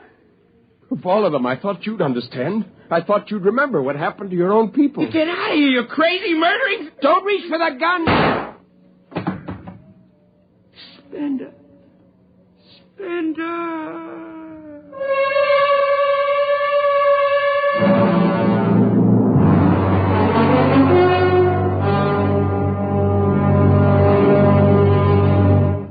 Hathaway, break out the arms locker. Issue pistols, rifles, and grenades. Yes, sir. And you'd better get the Bible out of the navigation chest. We have to bury these two. Parker, you start digging a grave, How about Spender? We'll have to go up in the hills and find him. Just let me at him with my bare hands, a crazy murdering louse. That's enough, Parker. The man is sick. He must be. Sick my eye. That's enough. Now grab a shovel and start digging.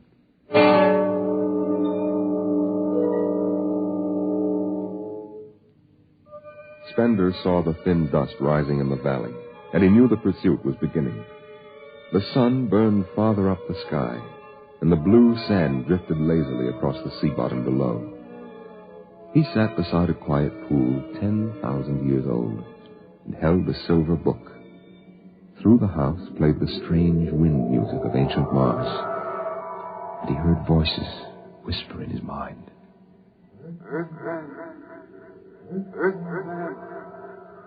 I hear you. I've always heard you, even down there on Earth. No, I won't run. What's the use? Live, Earthman. Live. Live? What for? To see them tear down your temples and put up hot dog stands? Run. They've seen me now. They know I'm up here. There's Wilder now. I've got him right in my sights. Kill, Earthman. Kill. Funny, he hasn't ordered them to use grenades. They could lob one right up here and blow me to bits. Maybe the captain thinks I'm too nice to be blown to bits. He wants my death to be clean. Just one bullet hole in me, nothing messy. And why? Because he understands me. The only one in the crew who ever did. Well, at least I can do the same for him. Just one bullet in his head, a nice clean death. All I have to do is pull the trigger and then...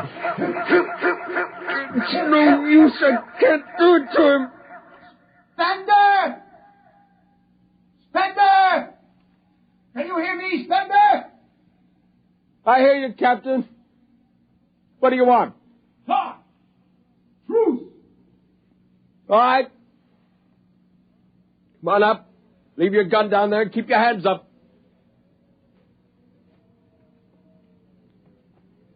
Oh. That's quite a climb. You mind if I sit down? How long do you think you can hold out? Until you're all dead. Oh, why didn't you kill all of us this morning when you had the chance? You could have. I know. I got sick.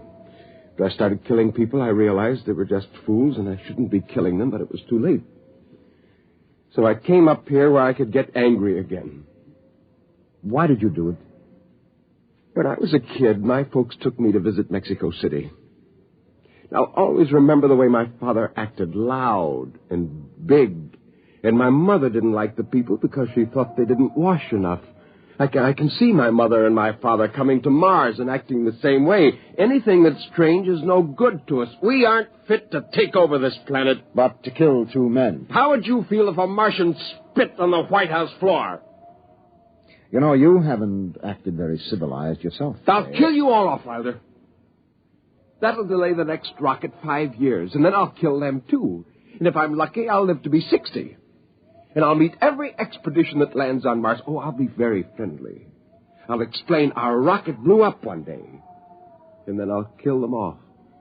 I'll save Mars for half a century. And by then, maybe the Earth people will give up.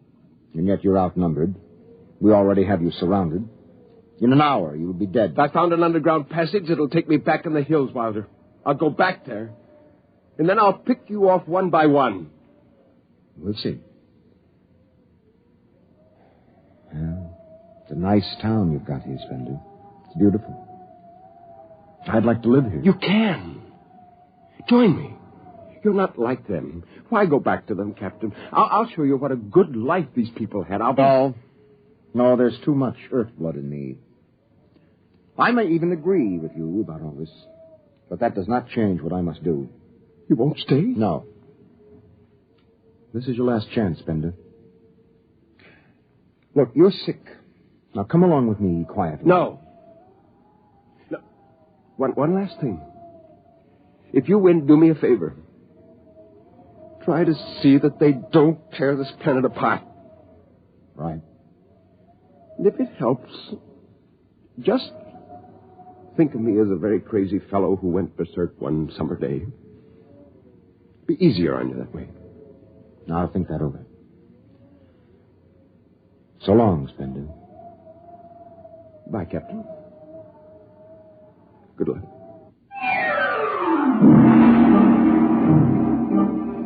The men spread out again, walking and then running on the hot hillside places where there would be sudden cool grottos that smelled of moss, and sudden open blasting places that smelled of sun or stone. The men ran and ducked and ran and squatted in the shadows. I'll blow his brains! Captain Wilder hugged the rock warmed by the sun. He gasped, for the air was thin and not meant for running. Spender lay at the top of the hill, and a gap in the rocks showed the white of his shirt against the shadows. Wilder looked at the towers of the little, clean Martian village, like sharply carved chess pieces lying in the afternoon. He saw the rocks, and the interval between, where Spender's chest was revealed.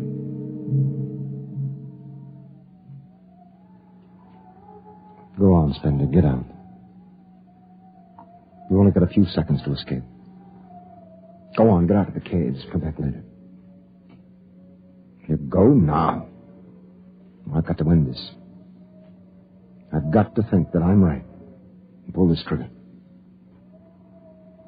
Go now. Get out. I'll get him! A slug in the head, I'll blow his bloody brains! No, Parkhill! Put down that gun!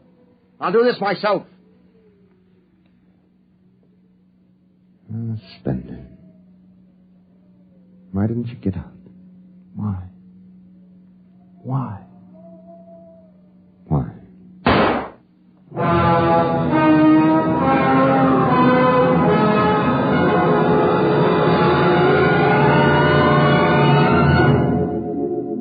They buried him in that ancient valley town, where the music of the wind played on through the days and the nights. They laid him in an ancient silver sarcophagus with waxes and wines which were 10,000 years old, his hands folded on his chest. The last they saw of him was his peaceful face in the cold silver light of the racing twin moons. The captain found the poem in Spender's pocket, and he read it before he shut the marble door. So we'll go no more a-roving so late into the night. Though the heart be still as loving, and the moon be still as bright. Though the night was made for loving, and the day returns too soon, yet we'll go no more a-roving by the light of the moon.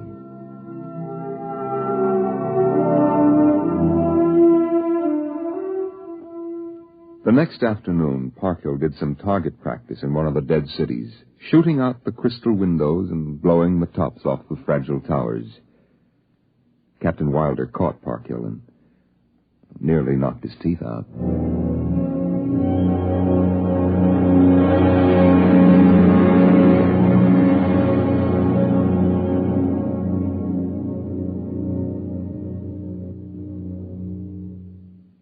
You have just heard X-1, presented by the National Broadcasting Company in cooperation with Street and Smith, publishers of astounding science fiction.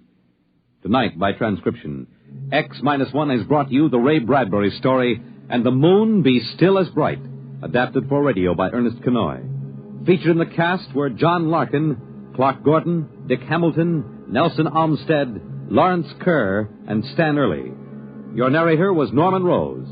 Your announcer, Fred Collins. X-1 was directed by Daniel Sutter and is an NBC Radio Network production.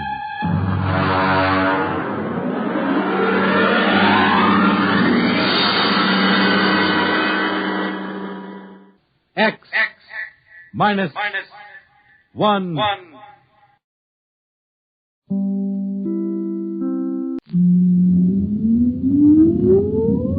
Countdown for blast off. X-5, 4, 3, 2, X-1, fire.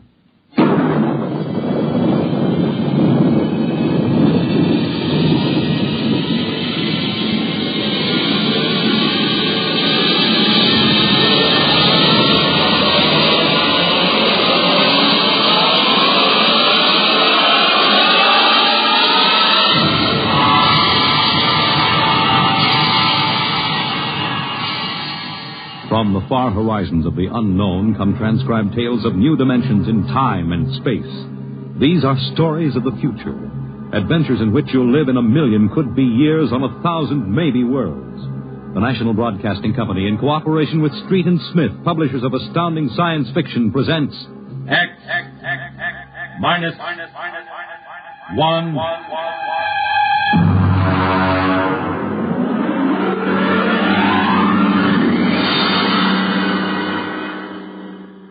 Tonight's story, First Contact, by Murray Leinster.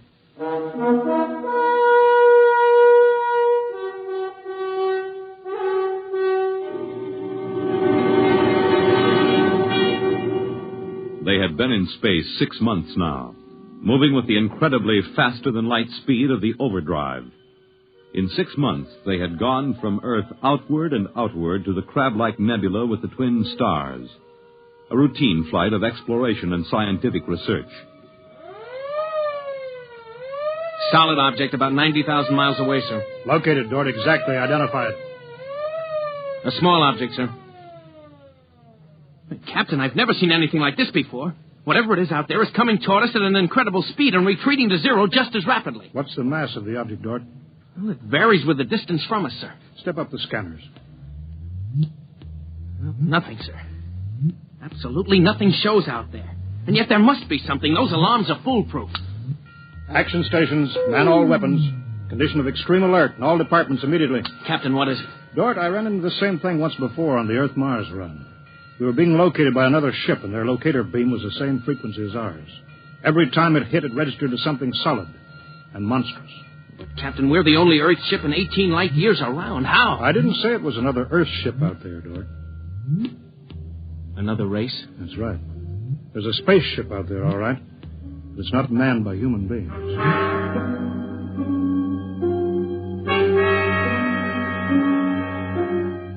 It had been contemplated and speculated upon. Mathematically, it was almost a certainty that such a race existed. But in 18,000 Earth years, no human spaceship had ever encountered them. Now the situation was precipitated, and somewhere outside the Earth vessel there was an alien race. Of what shape? Of what quality? Of what psychology? It's moving, sir. Heading right for us. At that speed, we'll be in touch in 10 minutes. Heading right for us, huh? Just what we'd do if a strange ship appeared in our hunting grounds. Friendly? Well, maybe. We'll try to contact them. We have to do that. But friendly? Thank the Lord for the blasters. They may not be hostile, sir. Well, they may be. That's what I'm paid for. Put on this job for, to worry about the troubles that may never happen. To all hands, now hear this. A ship is approaching manned by an alien race. I'll give the signal for attack or defense if it be necessary. There'll be no move made unless I give the order. I do not wish to provoke trouble. Stand by. Their ship is slowing down, sir. It's stopped. Weapons Department, report. Weapons Department, report. Alien ship remarked. Target fixed. Weapons alert. Communications Department, report. Communications Department, report. We're receiving a modulated short wave, sir. Frequency modulated. Apparently a signal. Not enough power to do us any harm. Well, try to make some sense out of it. Report any progress to me immediately. One thing in their favor, sir. They didn't attack immediately without question. They're trying to establish contact. That seems to indicate they're reasonable. We'll see. What are they doing now? Can you make out the locator screen? Bring that power up. They're doing something now, sir. There's a section of the hull opening. Probably an airlock, sir. If they breathe there. They're letting something out. It's round. A bomb, sir? Unknown object released from alien ship. Observed by Weapons Department and targeted. Stand by. See what they're doing, sir? They've left the object out there right where they were. And now they're withdrawing the ship. There's no reason why that object couldn't be a bomb, Mr. Dort. Intended to let us think precisely as you're thinking right now. I just have a hunch, sir. I think they're friendly. I think whatever it is out there is a means of communication. You're probably right, but I won't gamble the ship on the probability. Sir, I'd like to volunteer to go out there and look that thing over. You understand whoever does examine it is expendable. Yes, sir. Requisition a lifeboat. If it's all right with you, sir, I'd prefer just a suit with the drive in it. It's smaller and the arms and legs won't make me look like a bomb. And I'll carry a scanner, sir. You may leave when you're ready. Thank you, sir.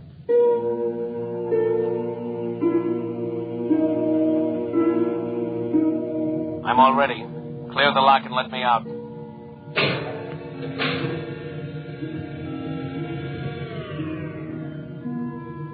Weapons Department reporting to the captain. Mr. Dort located. Mr. Dort is targeted. Stand by. If that object out there is a device to capture one of our people for observation and questioning, it'll be blown out of existence, including Mr. Dort. Stand by.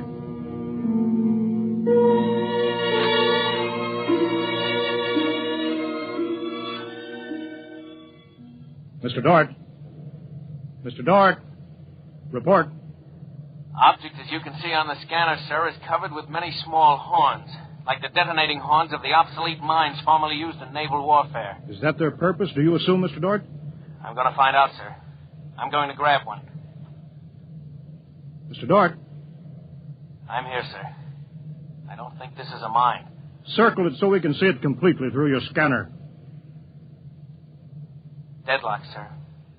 Nothing to report that the scanner hasn't shown you. Oh, wait a minute, sir. A section of the outer hull seems to be opening. Do you see it? Very good, Dort. Hold that. I'm sure it's a communications device, sir. It looks like it. Fix your scanner so it'll focus on that communications device. Return to the ship.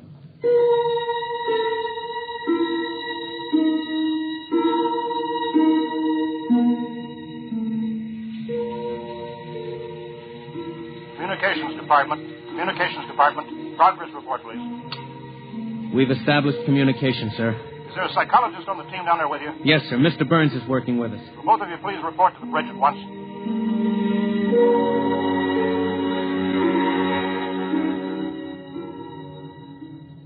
Oh, you look tired, Dort.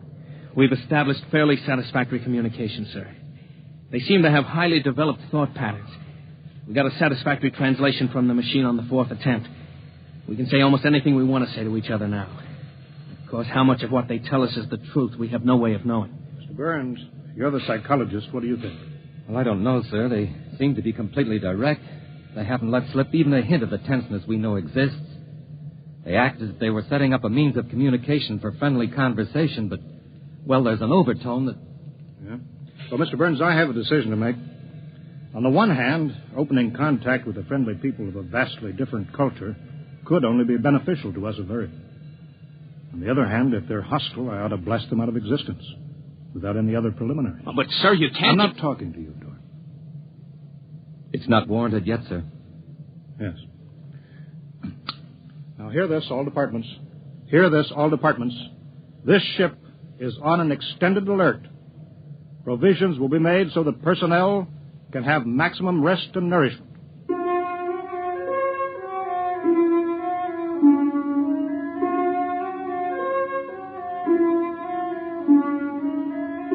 Communication continued by means of the artificial language set up arbitrarily between the Earthmen and the aliens, decoded by the mechanical decoders. Dort disobeyed orders. He lived on powerful stimulants so that he could stay with the communications machine. Talking to the aliens. Other people. Are we being received? We are receiving your message. The chief of this ship wishes to speak with the chief of your ship. The message is heard by the chief of this ship. The chief of this ship communicates that he will hear the message of the chief of that ship. Go ahead, sir. People of the other ship, I'd like to say the appropriate things about this first contact of two dissimilar civilized races, and of my hopes that a friendly intercourse between the two peoples will result.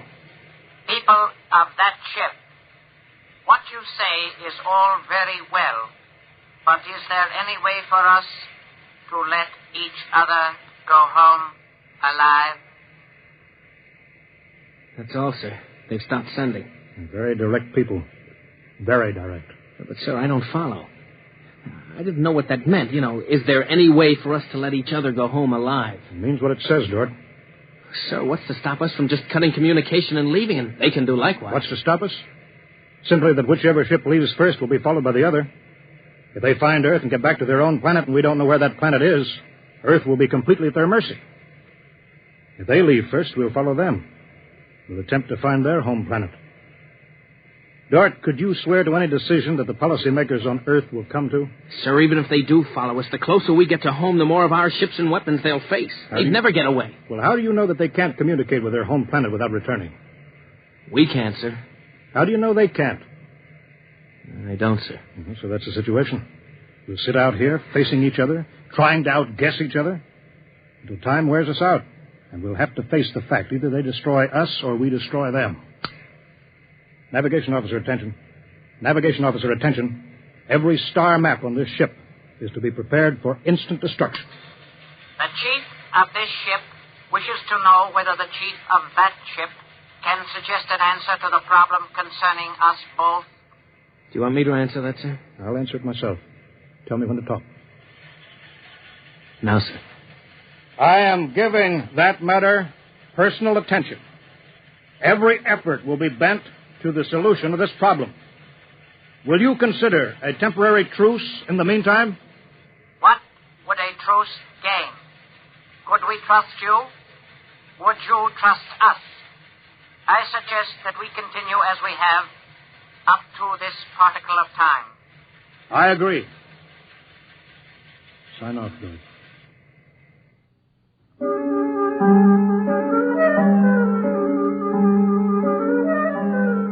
Weeks went by, and during the weeks, the exchange of information continued without let-up. What particle of time are the people on that ship at? The resting time. All rest except myself and others on alert duty. Same on this ship. You people of that ship are very similar in many ways. Do you have a family? I have a mate.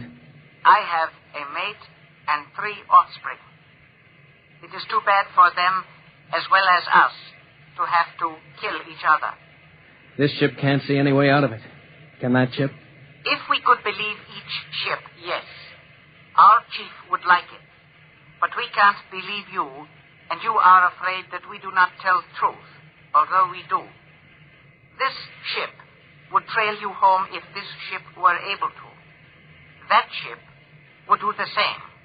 But this ship feels sorry about it. I believe you're a friend. I share your belief and like you. But there is a possibility that you were put to make a trap for me. I will stop now and think it over.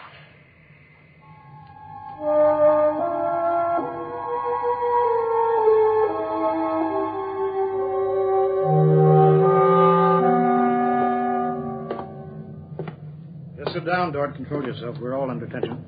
Doesn't do any good to pace like some caged animal. Yes, sir. All right, now, I've read the complete transcription of your conversations with this one alien. What does it prove, Dort? Sir, these people are so much like us in their thinking. Well, sir, they're likable. They're likable and they breathe oxygen. Their air is 28% oxygen instead of 20. But they could do very well on Earth. It'd be a highly desirable conquest for them. Dort, I'm as set against violence as you are. I don't see any way out of this. And I think we've got to break this status quo. So if in 70 hours we don't see any other way, then I have no further choice. I'll blow them to bits.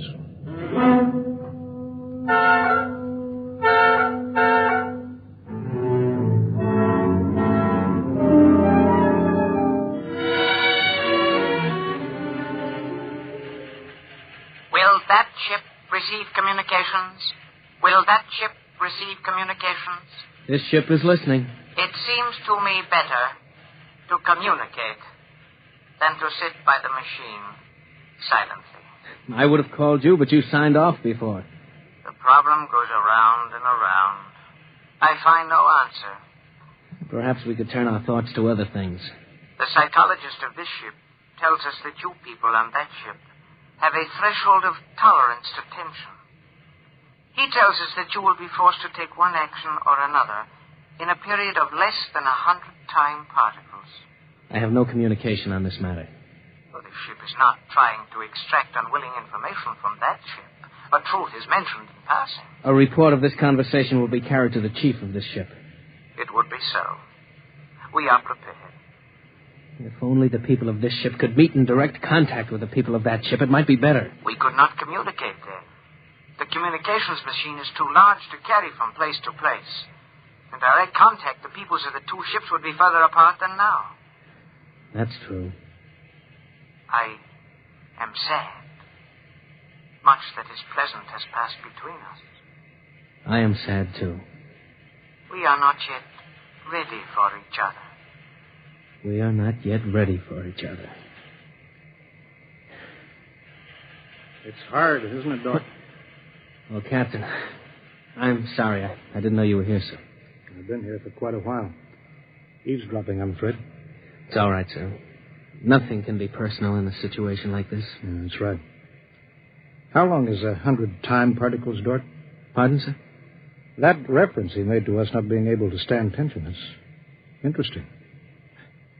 Their psychologists seem to make more out of us than we do out of them, don't they? Yes, sir. They hit the nail right on the head. Yes, they did. I think, Dort, we'll just have to push our timetable up a bit. No further communication with the aliens under any circumstances. That's clear, isn't it? Yes, sir. Sir, if they know so much about our psychology, isn't it possible that remark was intended to make us act more quickly? Probable, Dort. Probable. Well, why would they do that, sir?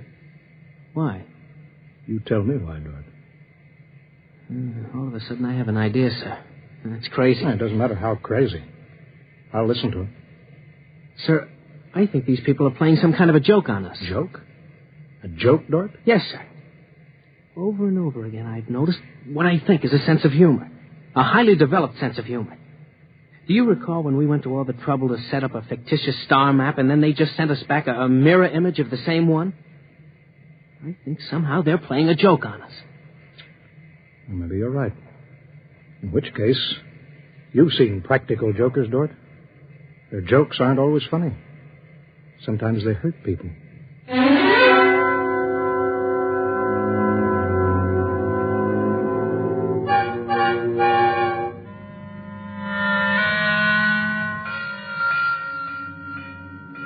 All departments, man, instant alert. All departments, man, instant alert. Report instantly. Report instantly. Weapons Department alerted. Target, the enemy ship. On target, sir. Stand by. Fire!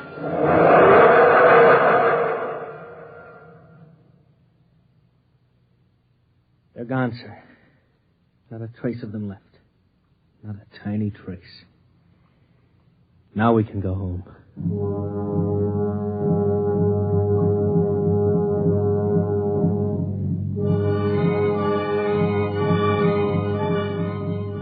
Communications to Captain.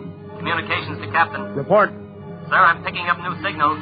Same frequency as the original alien signals. That's impossible. That ship was destroyed. I'm receiving signals, sir.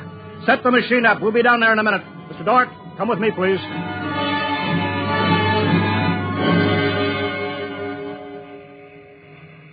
It's good to be on the way home. Yes, it is good. Do you suppose we'll ever figure out what happened to the other ship? Never. A blinding flash and they were gone. I suppose they couldn't figure a way out of the situation. An unstable people. They had no sense of humor to cope with the situation. They exploded themselves out of existence. It seems reasonable. They must have had powerful weapons to destroy themselves so completely. Yes, what a shame. In a way, I grew to like them. This isn't meant for us, sir. I don't know what's happening, but I think we're overhearing a private conversation. I understand, Dort. Be quiet, will you? Many things might have come out of a relationship with that people. They were describing a disease they call cancer. I think it is similar to the Fulgren syndrome. We might have helped them. They might have helped us, too. Well, too bad. We'll never find them again, I think. The odds of such a chance meeting in the vast space of the whole universe. There are no figures for such odds, are there? Turn it up, Dort. Turn it up louder. That's all there is, sir. The signal stopped there. Sir, I don't know how, but somehow when we fired at them, we didn't destroy them, but we did set up a condition whereby they've become invisible to us, and we've become invisible to them. Captain to Engineering Department. Halt forward motion. Captain, why are we stopping? Listen, Dort, you say they're invisible. They are, but they're not destroyed because we just heard them. They're out there somewhere. Invisible. Well, you heard them, so they're heading for home. We're invisible to them, too, sir. How do you know, Dort? How do you know this whole thing isn't a setup?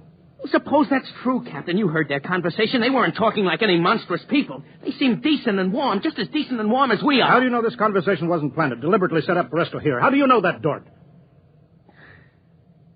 Yes, sir, you're right. They may be out there and they may not. They may be telling the truth or they may be trying to trick us. They may be friends or they may be the most deadly enemies. You said they had a sense of humor, Dort. What a joke to play. To deliberately set up a situation where we wouldn't know fact from fantasy, truth from lie. Wouldn't that be a joke, Dort? Yeah, but we don't know that they did that, sir.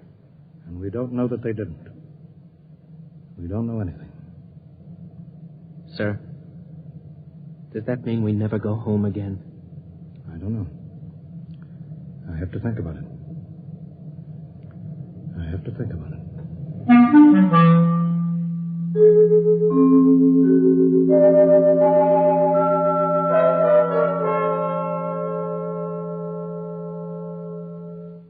You have just heard X-1, presented by the National Broadcasting Company in cooperation with Street and Smith, publishers of astounding science fiction. Tonight, by transcription, X-1 has brought you First Contact, written by Murray Leinster and adapted for radio by Howard Rodman. Featured in the cast were Wendell Holmes, Bob Hastings, Clark Gordon, William Lally, and Stan Early. Your announcer, Fred Collins. X-1 was directed by Daniel Sutter and is an NBC Radio Network production.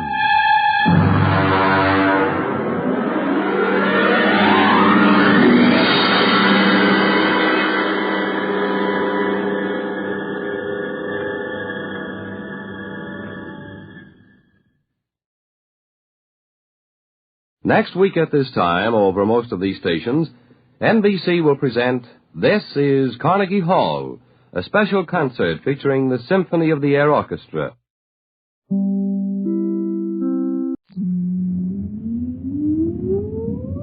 Countdown for blast-off. X-5, 4, 3, 2, X-1, fire.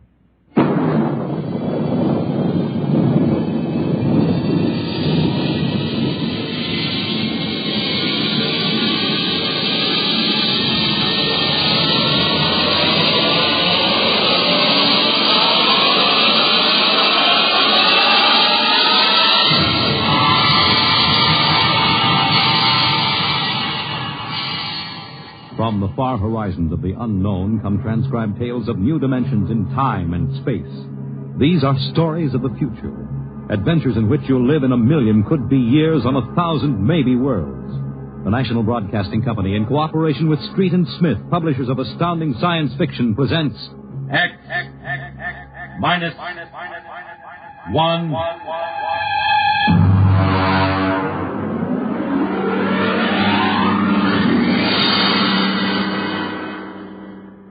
Tonight's story, Child's Play by William Tenn.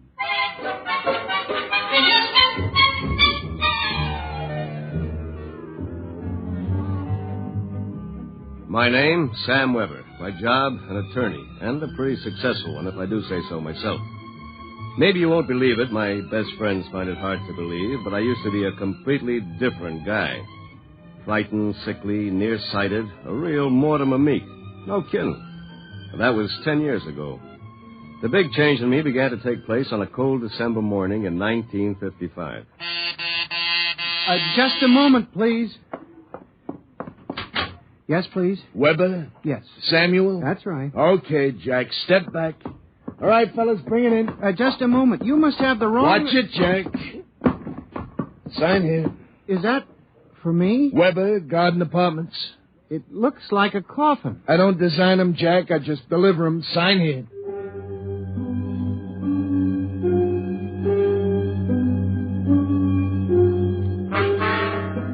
After much straining, I wasn't in very good physical shape those days. I managed to push the box under my single light bulb. There was a card in a small envelope. Let's see. To Sam from your classmates at the Interdimensional and Cosmic Institute. Merry Christmas. 2155. Holy jumping catfish. Hey, mister! Hey, mister! There must be some mistake. Hey! Holy jumping catfish. They were gone. And I didn't even know which delivery company it was. I sat down to think, and it was just beginning to seep into my sleepy brain that maybe this was one of Lou White's practical jokes when I noticed there was something funny about that box. For one thing, it was dated 2155, 200 years from now. And for another thing, it was solid gold. Pop had been in the jewelry business long enough for me to verify that. At that point, I decided to open it up and see what was in it. After about a half hour of fumbling, I gave up. All right. If you won't open, you won't open.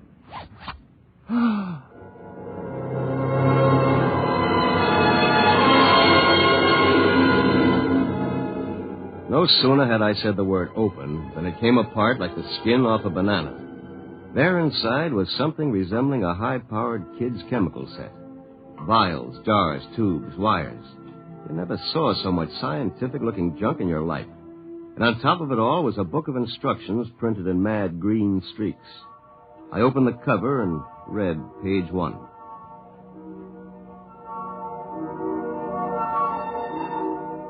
Build a man set number 3.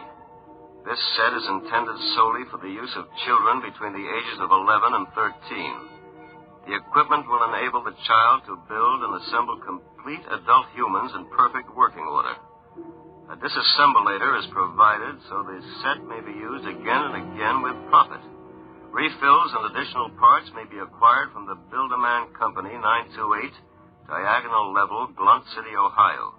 Remember, only with Build-A-Man can you build a man.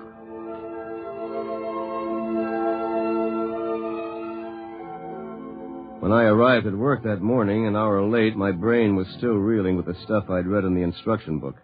By the time I'd reached the office, I decided it had been a bad dream and it would be over by nightfall. Somerset and Ojak, attorneys at law. Just a moment. I'll connect you with Mr. Ojak.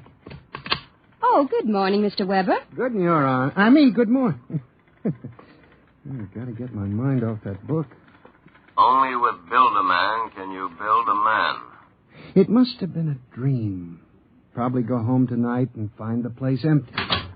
Well, if it isn't the poor man's Clarence Darrow. Hiya, Sam! Sam?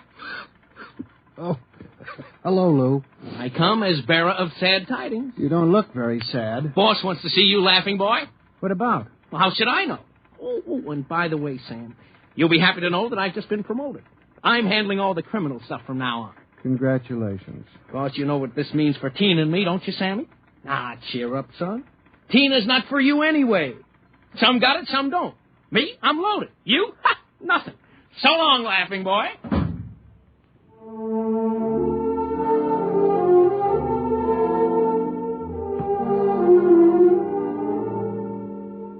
That was my good friend, Lou White. Lou was one of those guys who always lands with his feet firmly planted in the back of somebody else's neck.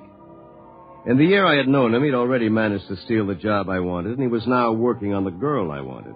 Her name was Tina. Tina Velvet. She was...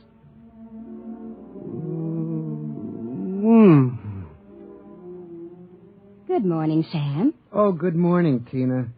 My, you look... Yes? Good enough to take to lunch. Oh, I'm sorry, Sam, but I promised Lou. Sure. I hope you're not too disappointed. Me? Oh, no. Some got it, some don't. I don't. Theoretically, Tina was employed by Somerset and Ojak as combination secretary and switchboard operator for Lou and me. I guess she wasn't what you'd call really smart, but she always managed to look like a pin-up girl caught with her clothes on, if you know what I mean. Well, that was Tina. I tried to steady my blood pressure as I walked into the boss's office.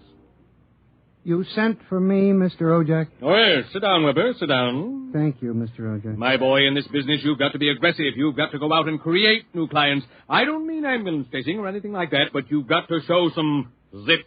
Yes, sir. Well, get in there and punch, Weber. I want to see a change in you in the next few months. As a matter of fact, you'd better. I went back to my office, resolved to show some zip. I bit savagely into a copy of Hackleworth's On Torts. Then I called Tina for a memo. But by the time she came in, my mind was wandering again. Rosenthal versus Rosenthal. On August 4th, the party, the first part. What comes next? Sam, what comes next? Oh, listen, forget the memo for a while. I want you to take a letter. All right, Sam. Today's date, usual heading. To the Chamber of Commerce, Blunt City, Ohio. Gentlemen, would you inform me if you have registered a street or avenue known as Diagonal Level or Avenue? I write on behalf of a new client of mine. Oh, Sam, he was a new client. I wondered about it, but he looked so strange and sinister. What did he look like? Well, he was a terribly tall old man in a black overcoat. He asked if you were in, and then he tried to get your home address. But he looked and acted so strange I didn't give it to him. He went away positively furious. That's great. Did he leave his name? Well, that's the funny part of it. He just said he was the censor or the census taker or something from the 24th Oblong.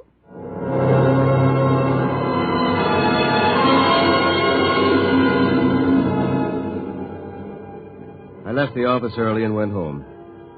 Sure enough, there it was, my Build-A-Man set gleaming a little obscenely in the corner. I walked over to it, gave it a kick, and hollered, "Open sesame." 3 minutes later, I was flopped down in bed reading Chapter 1, Making Simple Living Things. An hour later, I was fooling around with such complicated items as the Junior Bicalibrator, which measured everything from blood pressure to hemoglobin content, and the Jiffy Vitalizer, which was actually supposed to put life in your creation, providing you had followed instructions carefully. At 8 o'clock, I went out to supper with the idea of getting a little drunk. I did. At 9:45, I came back and made my first simple living thing. Here, boy. Here, boy. Maybe you aren't a boy. Let's see. According to the book, you are a rubicular oyster hog. Not much to look at, but I made you. Me, Sam Weber, attorney at law. I have created life. Hey, come back here. Come back. Here, boy. Here, boy. Here, boy. Hey.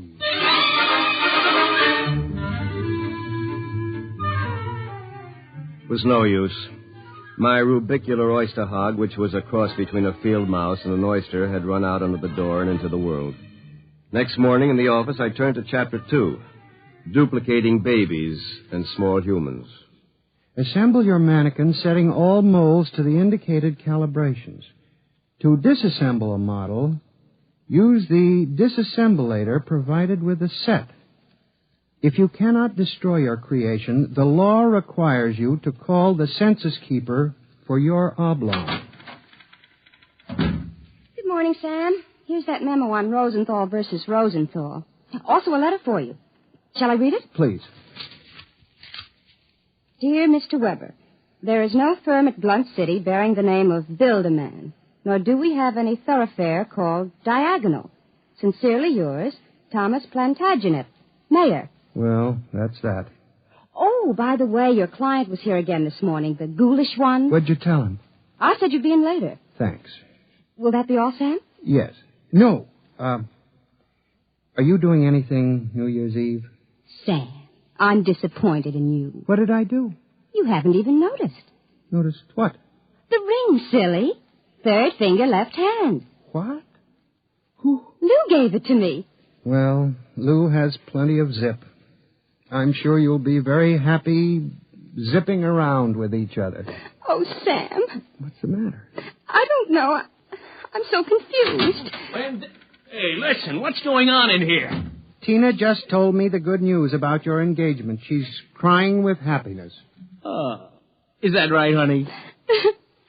Well, no hard feelings, Sam. It's just that the best man got the girl. You understand how it is. Oh, by the way, we're having a little celebration at Sigali's tonight. Drop around and we'll live it up a little, huh?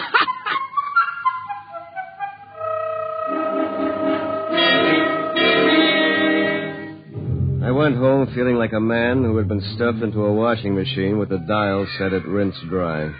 I was a failure. My job was a bust. My girl was going to marry a football player. I'd been playing God with a chemistry set from some crazy futuristic world. And the bill collectors were hot on my heels. Why not? Think of it. A Sam Weber without all the psychological problems you've got. A dynamic, uninhibited Sam who could win a girl like Tina by sheer magnetism. Then when it was all over, we just take the old disassemblator and presto. And I can do it, too.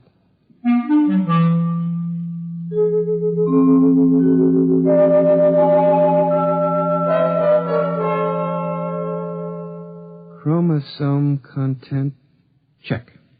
Well, here goes. It's moving. Holy mackerel. It's alive. It's sitting up. Whoa! Hey, I feel great. Take it easy. Do you know who you are? Don't give me that take it easy routine. Of course I know who I am. I have all the thoughts you ever had up until the point I was vitalized. My brain is an exact duplicate of yours, except that I'm not all blocked up psychologically. Oh, by the way, since we both have the same name, it'll simplify things if I call you Weber. I'll be Sam. Look here, I'll make the decision. How would you like a good punch in the nose? Is that any way to talk to your own parent? I did create you, you know. And don't think I don't appreciate it, Weber, old man. But let's get one thing straight. I live my life and you live yours. Got that? Who pays the rent? You do.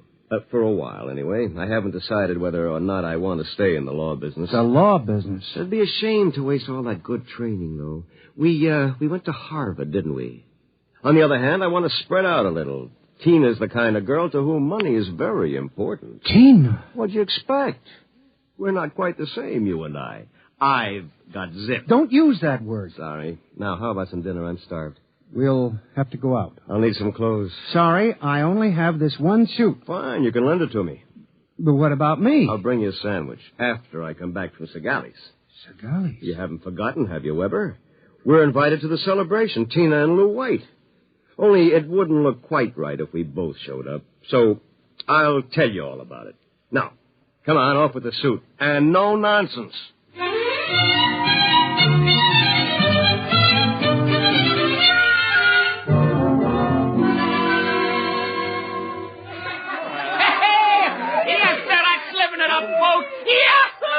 Hey, have another drink, Mr. Ojack. Come on. Thank you, Lou.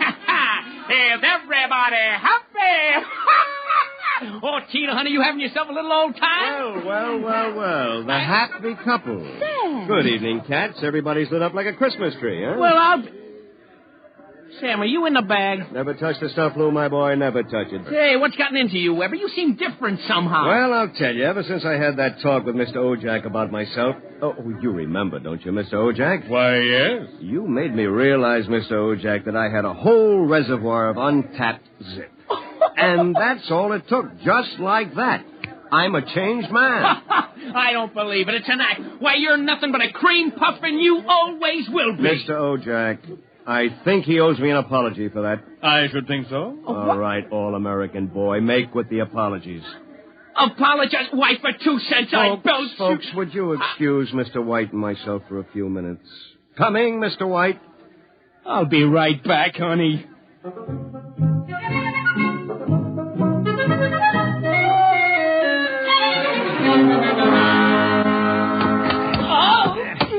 Okay, big boy, you've taken enough punishment. Sam,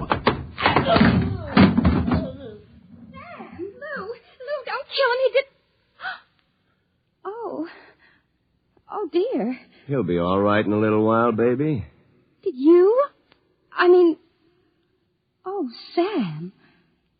Tina. We really shouldn't be... kissing like this. Well, it's what you've always wanted, isn't it?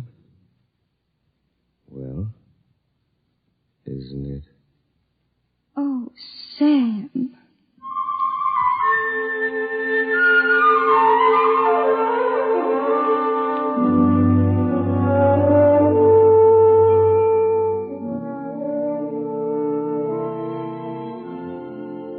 By this time, he's probably kissing her. And there's nothing you can do about it, Weber, old man. Nothing. Hey, wait a minute. Where's that book of instructions? To disassemble a Build-A-Man model, merely focus the ray of the disassemblator device and press lever X. Tina, my Tina, da-da-da-dee, So you're finally home. I'm My starved. boy, you are looking at a man who in one fell swoop has got himself a raise, a promotion, and a wife. At least she'll be my wife tomorrow. Who? Tina, of course. Who have we wanted so desperately all these years? I don't believe it. It's true. I had to put on quite a show, but all around it was a real success.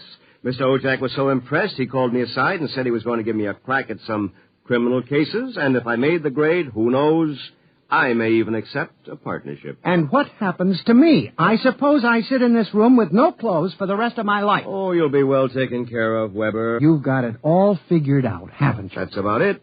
Only you neglected to consider one thing. Oh, what's that? This. Oh, come on, put that down. I'm going to melt you down like a Welsh rabbit. Weber, you can't do that. It's murder. It's like killing your own son. Take off my suit, you phony. You won't be needing it again. You're going through with it, huh? I am. All right. And here's your jacket. Oh, my arm. Now, you give me that thing. Give it to me. Oh. That's better. Now we'll fix this little item so it can't do any damage. You see, Weber, you don't have the guts to stand up against the man you might have been. What's that sound? Somebody's coming up the stairs. Listen. Take a peek through the keyhole, Weber. Holy jumping. It's him. Whom? He's burning it. He's burning a hole right through the door. Good evening, gentlemen. Who are you? I'm the census keeper for the 24th Oblong. You see, your Build-A-Man set was intended for one of the Weber children, who's on a field trip in this Oblong 200 years from now. Because of an unfortunate time warp, the set was delivered here accidentally. You mean this set came here from 200 years from now? Precisely. Time, as with all things, is relative. We shall have to recover the set, of course, and adjust any discrepancies it has caused. Meanwhile, the problem is, which of you gentlemen is the original Sam Weber? I am. Listen. Liar. Difficulties. Why can't I ever have a simple case like the doublet conduplication? Now look here, Mr. Census Keeper. The duplicate will obviously be less stable and more emotionally unbalanced. Certainly a man of your qualifications can decide which of us is the more valid member of society, which of us will conform more readily to the standards. Naturally. I observe that one of you is naked. That, of course... Wait a minute. And you seem to be trembling, whereas this gentleman seems quite calm. Hold it. You're making a mistake. I hardly think so. Stay away from him. Do not struggle. Help, please, you're... Mr. Weber. Yes? It would be better if you didn't watch. Of course. You understand, it's not the gift of the Build-A-Man set we're afraid of letting you have. It's the principle involved. You people just aren't ready to play God. You understand, of course? Perfectly.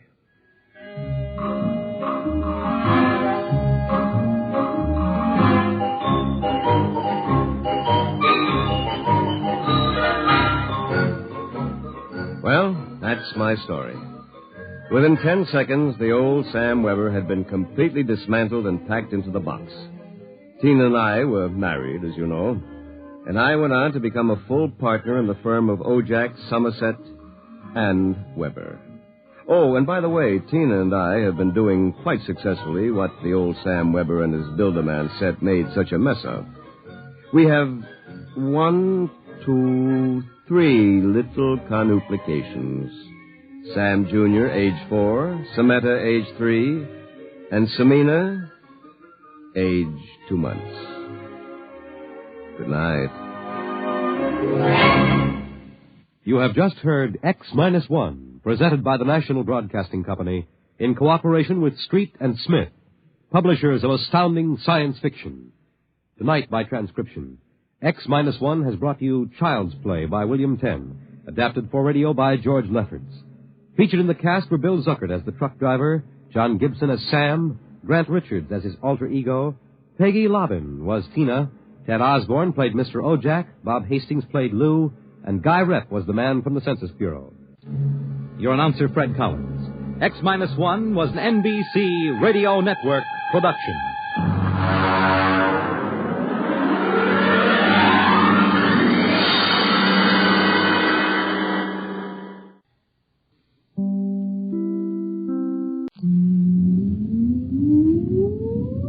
Countdown for blast off.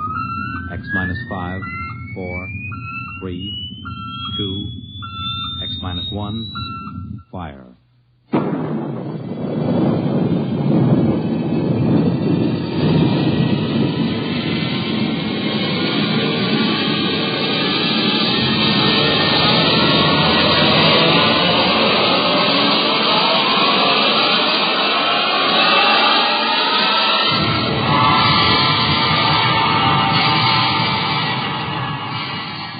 From the far horizons of the unknown come transcribed tales of new dimensions in time and space. These are stories of the future, adventures in which you'll live in a million could-be years on 1,000 maybe worlds. The National Broadcasting Company, in cooperation with Street and Smith, publishers of astounding science fiction, presents X-1.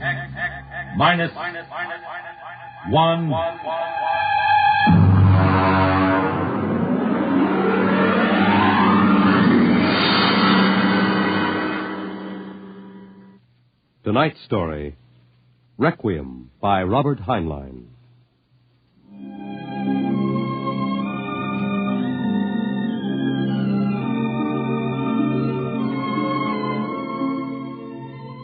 On a high hill in Samoa, there is a grave. Inscribed on the marker are these words. Under the wide and starry sky, dig my grave and let me lie. Gladly did I live and gladly die, and I lay me down with a will.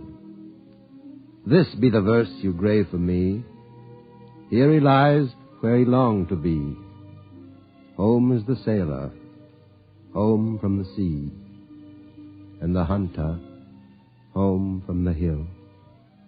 These lines appear another place, scrawled on a shipping tag from a compressed air container, and pinned to the ground with a knife. It wasn't much of a fair as fairs go. The trotting races wouldn't be held till 8 o'clock at night. The flags and bunting drooped in the gray afternoon, and the pitchmen seemed discouraged. A large black limousine stood at the side of the road, 32 cylinders purring quietly. And over the dust and the clatter of the fair, a bullhorn blasted the highest pitch. Hurry, hurry, hurry, this way to the moon rocket, the moon rocket. See it fly, the actual type rocket used by the first man to see it fly. Chills, thrills, the romance of space. You can ride in it for only $25. Hurry, hurry, hurry. Hey, Charlie, have you got that feed tube patched? I welded it.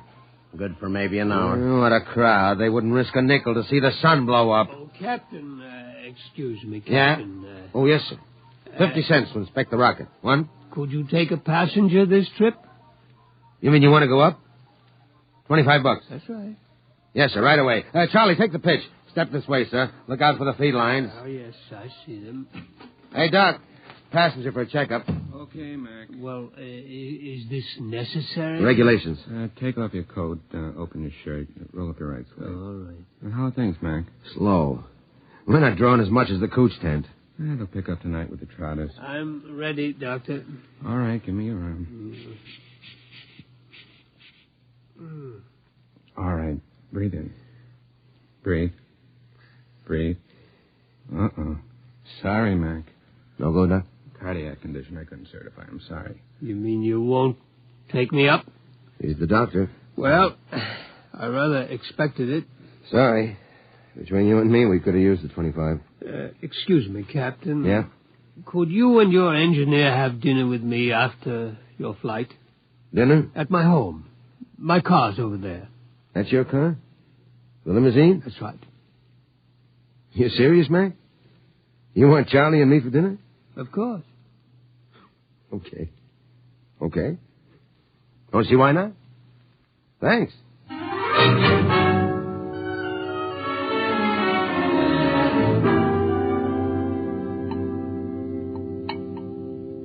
Charlie, you had enough. Lay off, Mac. Oh, that's perfectly all right, Captain McIntyre.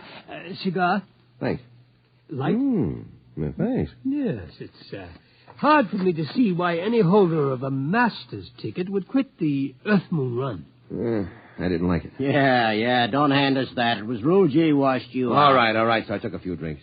Tell me, gentlemen, are you satisfied with what you're doing now? Are you kidding? We've been pushing the old junk heap for a year. Half the time, the sheriff has an attachment on the ship for a fuel bill. It stinks. Would it help you to get back to the moon? Well, sure. I could get a short-haul job hopping ore. If I kept my nose clean, I might even get back on the run. Would you be open to a business proposition? What is it? You own your own rocket? Barring a couple of liens against it. I want to charter her to take me to the moon. You hear what he said, Mac? He wants us to fly that old heap to the moon. He can't do it. The old boat's worn out. Why don't you charter a regular company ship? Oh, no, I can't do that. The company charter comes up before a congressional committee this year. They have to follow the regulations. You can't pass the physical.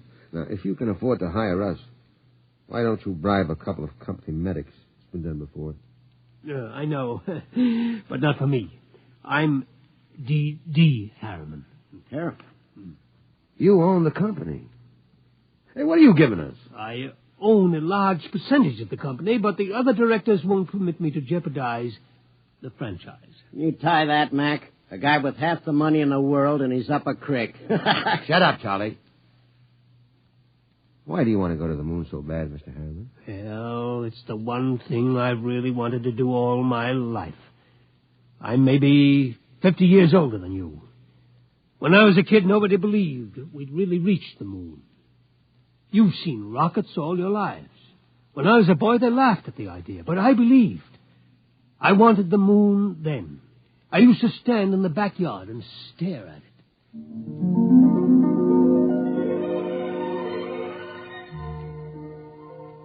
How far away is it, Mom? The moon? Far enough. Why don't people fly to the moon? They can't. Why not? They just can't. Well, not now, anyway. Someday I will. What? Fly to the moon.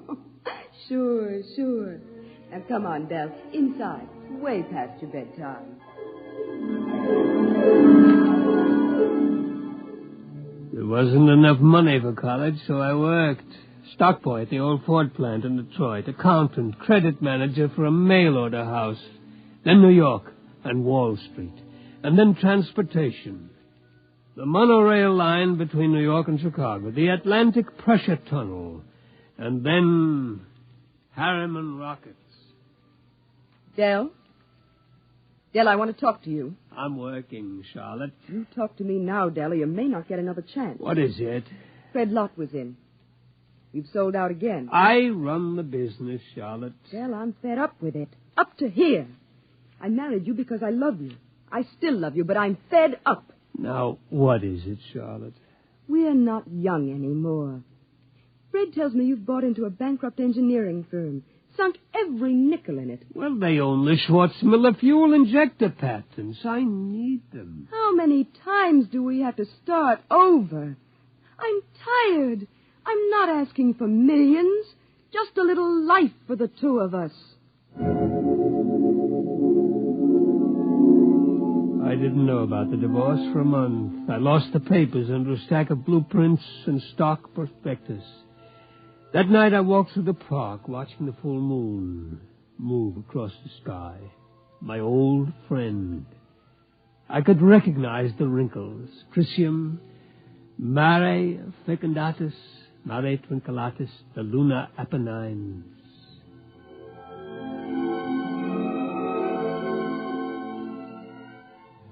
It took 2 fraudulent bankruptcies and an investigation by the Securities and Exchange Commission before we did it. The moon. There were 3 injunctions on the rocket before it blasted off. I was going on the second trip, but my considerate board served a court order on me. You can't go down. Fred, I'll break you if it's the last thing I do. Dell, you've got a bad heart. That's no secret. Oh. If you die out there, the whole card house comes down. Now, we've got an equity in this corporation. We're going to see it protected. You've sucked us in on this wild scheme, and now that it paid off, you're going to sit right down here on Earth and see that the dividends come out on time. You're not going to the moon, Dell. Forget it. I never went. By the time my lawyers shook off the restraining orders, the first cargo rocket had crashed in the Pacific, and Congress rushed through the Space Precautionary Act. My heart kept earthbound, and now I'm old. I've lived longer than I should, but I would not let myself die. I will not until I have set foot on the moon. There, Captain McIntyre, you asked why I wanted to go to the moon, Well? You find the ship, Mr. Harriman, and I'll drive her. You'll hit the moon. All right. Then we can get down to business. I'll have contracts drawn up for you. You, too, will have to buy me a ship. I can't do it openly, of course. My dear board of directors would find out and slap a court order on me. Well, we can't get credit. Oh, don't worry. I'll supply the cash in advance.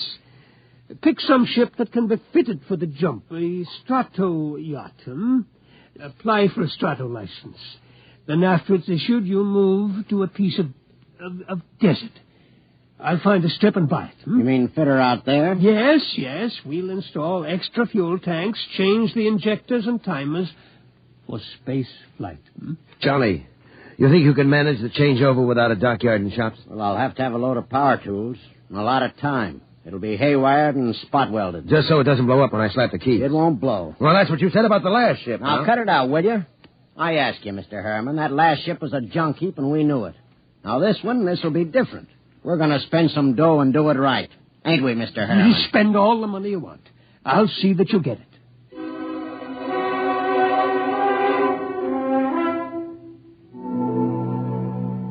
$132 shares of Apex Holding at 60% of par. Check. 52 preferred of Space Race Fuel, 50% of par. Check. That's the list. Oh, Mr. Harriman, there's a process server outside. Yeah? What is it? I don't know, sir, but I think it's a subpoena. Oh, I was expecting that. Ashley, get Mr. Kamens on the phone. I think it's time for my lawyer.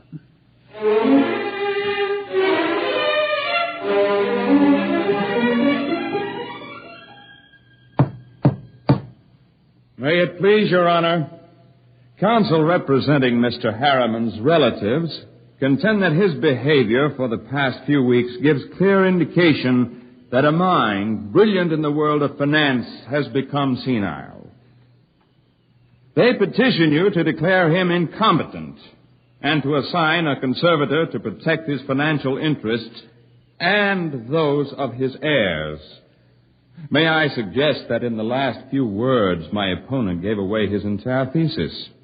It is evident that the petitioners believe that my client should conduct his affairs in such a way as to ensure that his nephews, nieces, and their issue will be supported in unearned luxury for the rest of their lives. Therefore, we pray this court will confirm my client in his right to do what he likes with his own. Deny this petition and send these meddlers about their business.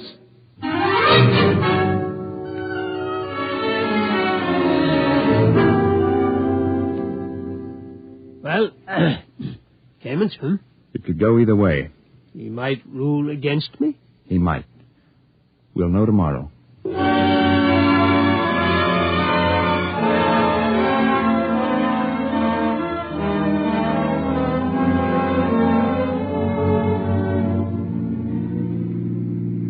Here it is.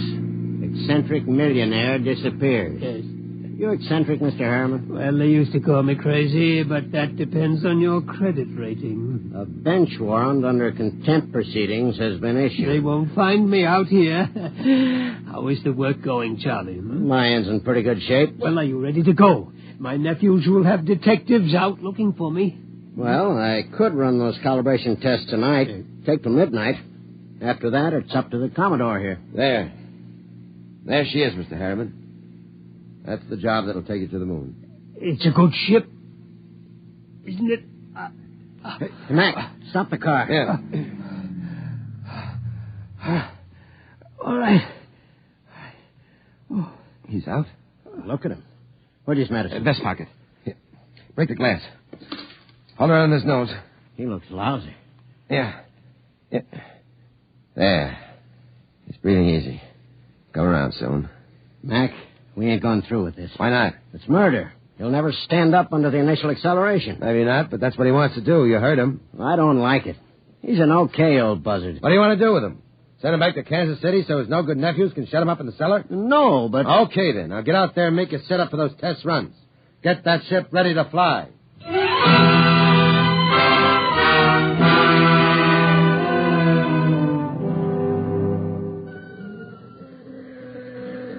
Hey, you. Me? How many other people are there out in this desert? What can I do for you? You James McIntyre? Hey, Mac. What's the matter, Charlie? You McIntyre? Oh. Yeah. I'm the deputy federal marshal in this district. I got a warrant for your arrest. What charge? Conspiracy to violate the Space Precautionary Act. I suppose you're Charles Schwartz. I got one for you, too. Thanks. And a man named Harriman. Got a court order to put seals on your spaceship. We haven't got any spaceship. What's that, a kiddie car? Strato yacht. Yeah? Well, I'll put seals in until a spaceship shows up. Where's Harriman? In the shed. What shed? Oh, my knuckle. That's the one I broke playing football. I'm always hurting that finger. We gotta hurry. Get Papa to the cabin and strap him into his hammock. Right. So long, Deputy. Oh, my knuckle.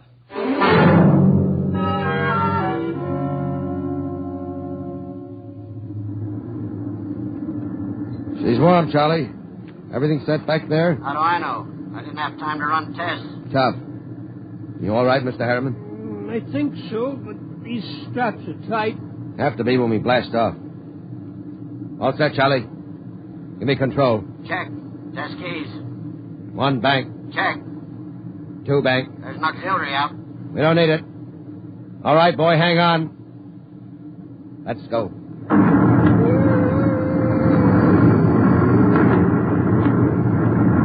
How are you, Pop? I'm doing fine. Couldn't be better. You better stay in your hammock. I'll loosen the straps a little. What is it? Nothing. Just go easy on that You side. ain't fooling me none, Pop. We got a couple of busted ribs. There isn't much I can do till we ground. You take a neobaritol, and I'll wake you when we cut jets. No, I'll stay awake. Okay, just as you say, Pop.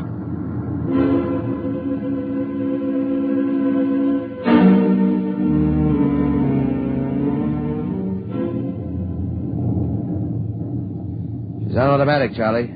How are the tubes holding up? Fine, tight as a drum. She handles nice. How's Pop? Alive. But he's in bad shape. How bad? Cracked a couple of ribs in the takeoff. I don't know what else. You think he'll last the trip?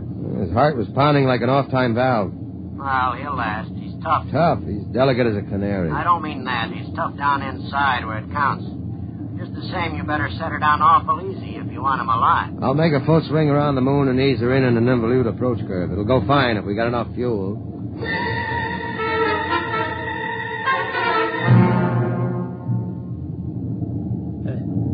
Somebody call me? Something wrong, Pop? Thought somebody was calling me, but it's been asleep. I swung your hammock around. We're breaking now. There she is ahead. The moon. I've seen 1,000 photographs. There. That's Copernicus. Tycho. You know it all right, Pop. Where are you landing? Mare Imbrium between Aristillus and Archimedes. Oh, that's about 40 miles from Luna City, isn't it? Yeah. It won't be easy landing without ground approach radar, will it? I've done it before. Not without a second pilot to punch the centimeter. You ought to have a mate's ticket, Pop. You know the whole routine. You must have really studied up. Yes, that's all I could do, study until now. Oh, look at the moon. I feel as if I'm coming home. Yeah. Charlie. Yo. I'm taking her in. Cut in full power. Make it good, Mac. Pop can't take a rough one. Shut up and give me the power. I'll do my best. Okay. Datometer setting punched. Hang on. Here we go.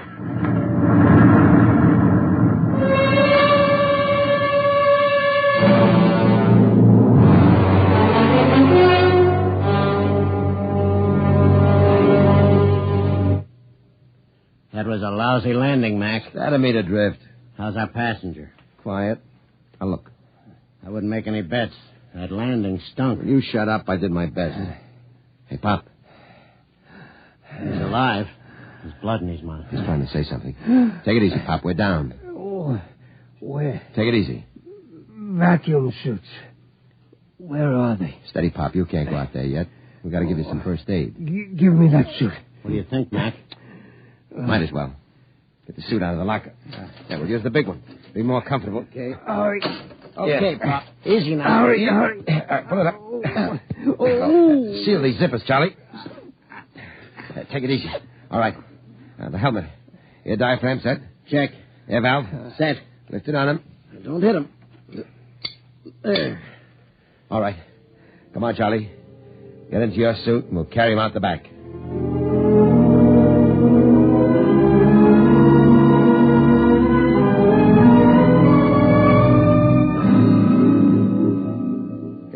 Easy with him. Okay. You all right, Pop? Outside. Take me outside. His left leg is gone. Get your shoulder under him. Right. Open the lock. All right, Pop. Come on. We're going out on the moon.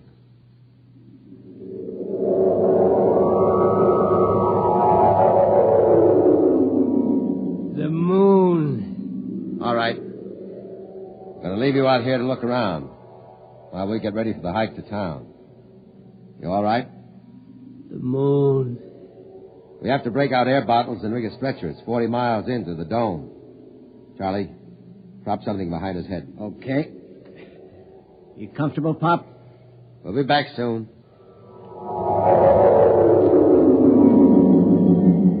Moon. I can feel the pumice dust. And it doesn't hurt anymore. Why, there's the earth overhead. The earth in the sky in green blue. I'm on the moon. I'm on the moon. Dell? Charlotte? I thought I heard somebody call my name. Yeah, I'm getting old. My mind wanders. Dell?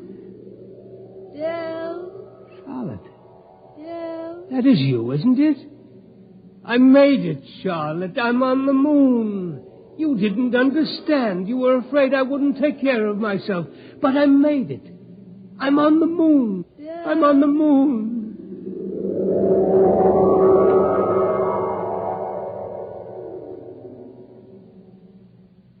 Come on, Charlie. We better get Pop going. Here, give me a hand getting him on the stretcher. Never mind the stretcher, Mac. What's the matter? He won't need it. He's dead. Oh. Better get out the pumice skis and the air bottles. It's a long walk to town. Yeah. What about him? Looks as if he's resting, doesn't he? Propped up, looking out on the pumice. Well, he hit the moon. Come on. Let's start walking.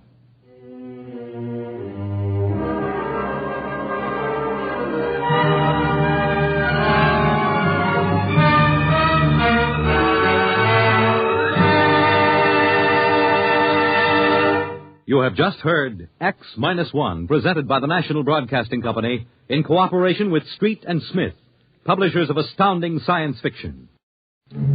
Your announcer, Fred Collins. X-1 was an NBC Radio Network production.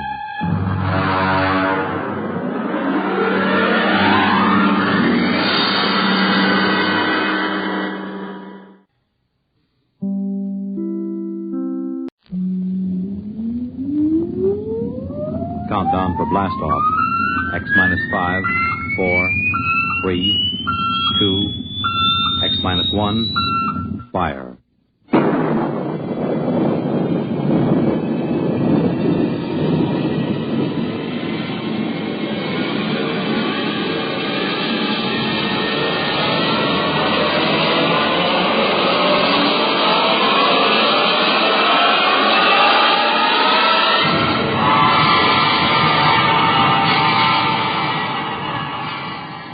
From the far horizons of the unknown come transcribed tales of new dimensions in time and space. These are stories of the future, adventures in which you'll live in 1,000,000 could-be years on 1,000 maybe worlds. The National Broadcasting Company, in cooperation with Street and Smith, publishers of astounding science fiction, presents X-1.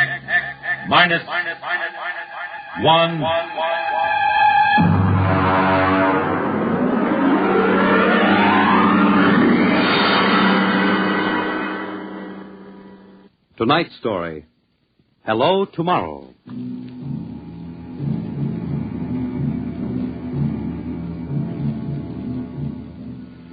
After the third atomic war, when the Earth was a mass of red radioactive dust, a handful of men and women went deep underground in the struggle for survival.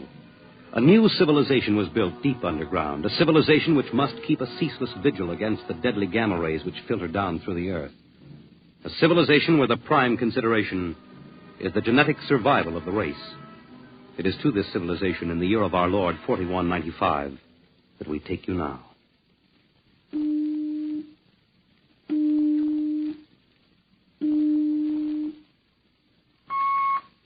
Professor Lois Burton? Yes.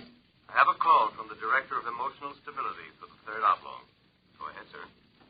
Hello, darling. Hello, dear. How is the Director of Emotional Stability? My, how impressive that sounds. Don't joke, dear. You never know who may be listening. Sorry. How are you? You sound tired. Well, we've had some bad cases. Mostly frantic mothers who insist on imparting their feelings to children. I suspect it's chromosomes affected by gamma ray leakage from the surface, but psychotechnic division says they're glandular cases. But that isn't why I called. I have good news. What is it? The genetic board has approved our application for marriage. So soon? Our chromosomes tested perfect. We can marry any time we want.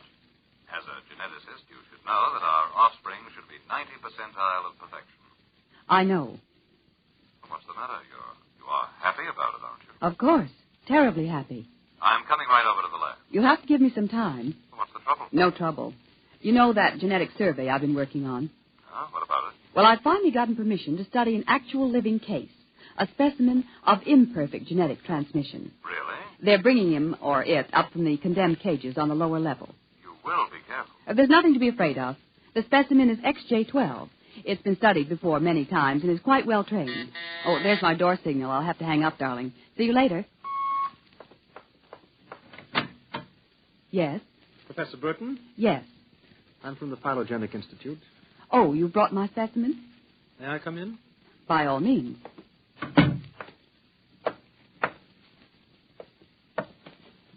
Oh, how... Horrible? It all depends on your viewpoint. I happen to have a twisted leg. My parents were genetically unsound. But then you... Yes, I am specimen XJ12. I see. I hope you aren't shocked. No stable person permits feelings to enter into his work. I will admit to surprise. I was expecting something a little more abnormal. Well, I try to be as abnormal as possible. It pays off. The Phylogenetic Institute allows me out of the genetic cages ever so often so I can breathe the pure air of the upper levels and mingle with the genetically perfect. You seem quite well educated. I spent the first years of my life here in the upper levels. How is that possible? As a small child, my mother concealed me from the director of heredity. My mother actually, dreadful word, loved me. That would explain your obviously low threshold of emotional control. If you choose to call it that. You seem to be struggling to repress a few feelings yourself. We will confine ourselves to the impersonal aspects of our work. As you please. I shall require you as a demonstration for a lecture I'm delivering to one of my classes tomorrow. At your service. Sit here, please. Grip these electrodes tightly. I'm going to calibrate your electrochemical tension. I'm quite familiar with the procedure. I realize that as an imperfect I am expendable, but I should hate to be electrocuted. The charge is not lethal. Plus 15 surface tension. You know, you have beautiful hair. Plus 12 at a depth of 4 centimeters. My hair meets minimal requirements for the genetic code. And lovely blue eyes. Crystal clear. Plus 10 at 7 centimeters. Pretty. A perfect woman. Lovely expressive hands. And a heart of stone. Like all the rest of you perfect survival types. Shut up. Oh, could it be you do have feelings? I seem to sense an air of emotional tension. It's nothing, dear. This is the specimen. You, specimen. Tell this dolt who I am, Lois. This is the Director of Emotional Stability for the Third Oblong. You will address him as Mr. Director. Mr. Director. This creature seems quite impertinent. He's only a specimen, darling. Well, use him and ship him back to the cages. He's probably radioactive.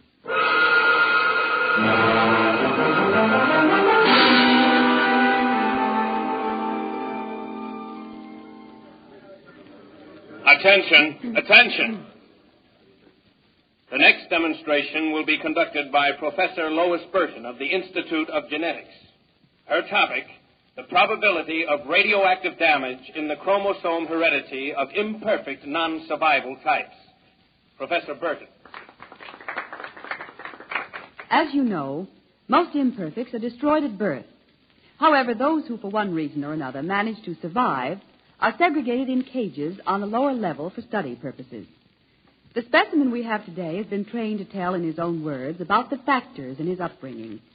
You will have to forgive his immature emotional control factor. He is, as you can see, quite different.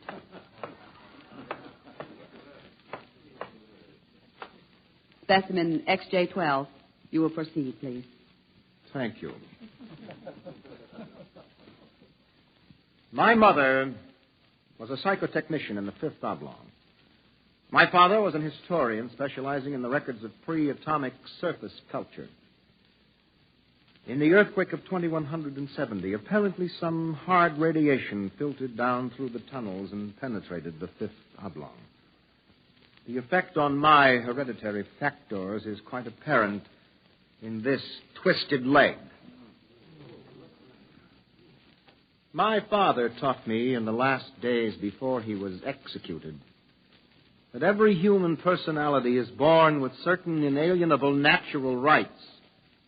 The rights to have feelings, the right to mature, and above all, the right to be different from every other living organism.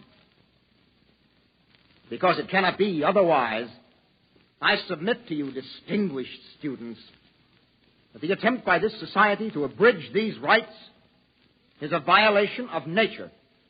I submit that the imperfects, the mutants, those who are different, have as much right to exist and be free as you.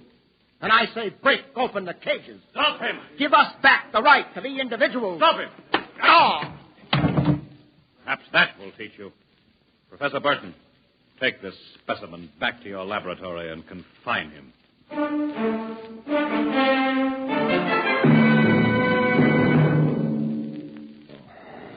Hold still while I bandage your head. Oh. You'll be all right.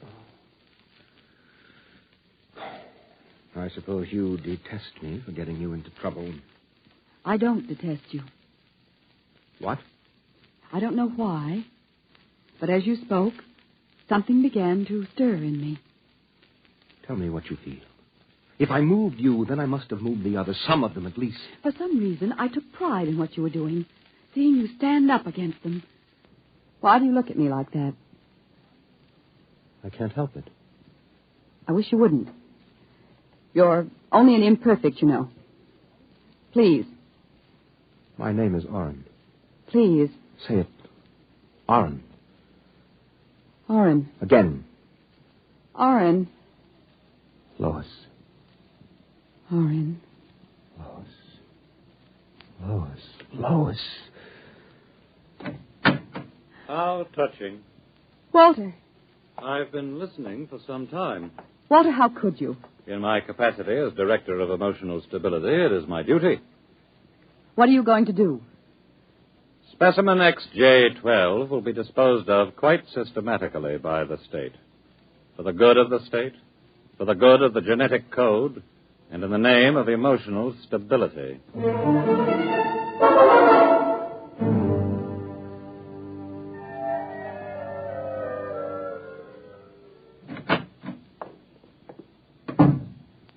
Walter, I have to talk to you. Go right ahead.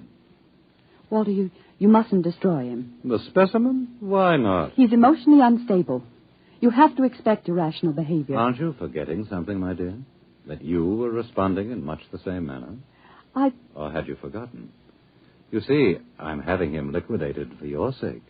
He has an upsetting effect on you. Then send him back to the cages. But don't kill him. You speak of destroying an inferior creature as if it was something unethical. Walter, please, for my sake. I understand that you have entered a plea for postponement of marriage at the Records Bureau. Yes. I was too upset to go through with it. It came as a great disappointment to me. I'm sorry. I was hoping that, linked to a stable personality such as mine, you might settle down.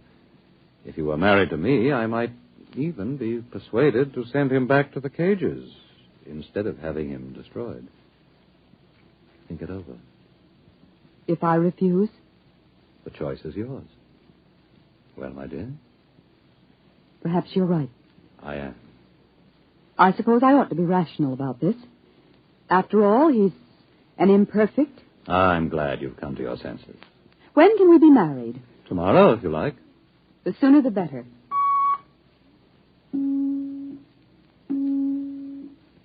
Let me talk to the custodian, please. Hello. This is the Director of Emotional Stability for the Third Oblong. I would like you to cancel the execution of specimen XJ12. Turn him over to be remanded permanently to the genetic cages. You'd better go. I'll pick you up in, say, an hour, and we'll make plans. All right? Yes. Yes, of course.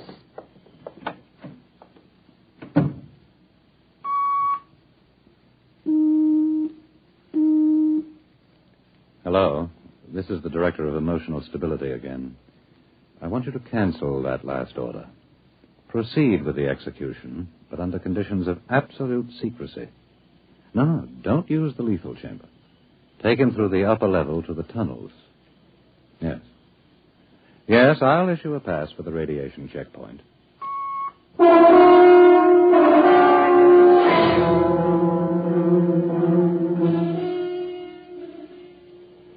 Into the elevator. Very well. Why are we going toward the surface? The cages are on the lower levels. Radiation check.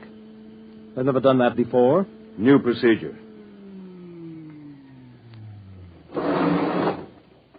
Walk. Halt. You can't go beyond this point. There is radioactivity in the tunnels.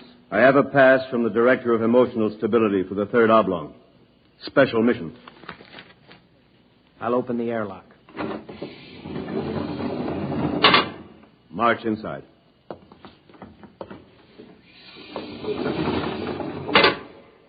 Turn around.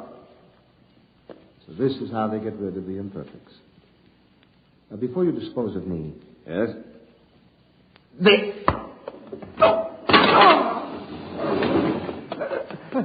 Help! Security! Security! What is it? What's happened? The prisoner struck me. He escaped into the tunnels. He won't last long.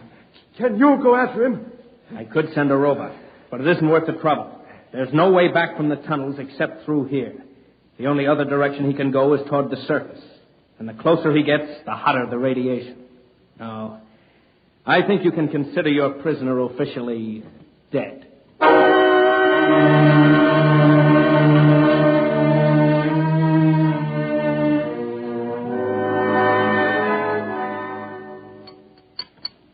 More wine? No, thank you, Walter.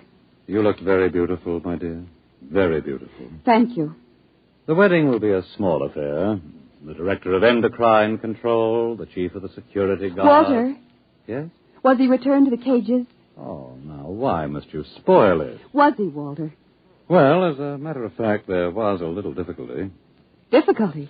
Yes, you see, XJ12 escaped. How?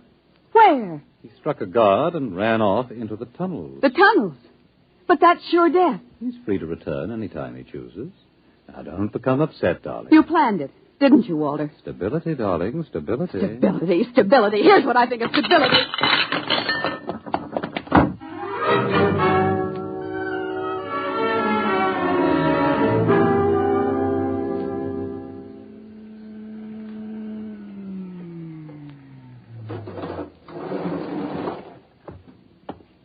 Halt!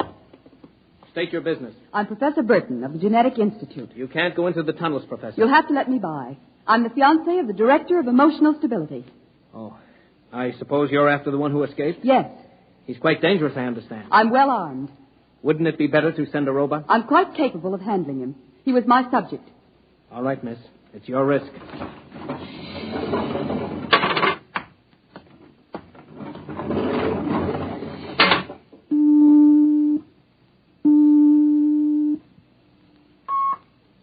Checkpoint.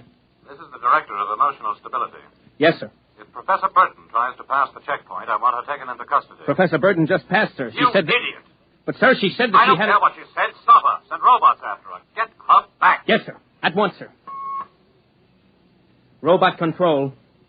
Checkpoint to robot control. Order out all televocal robots into the tunnels. Have them bring back any humans. This is a first priority order.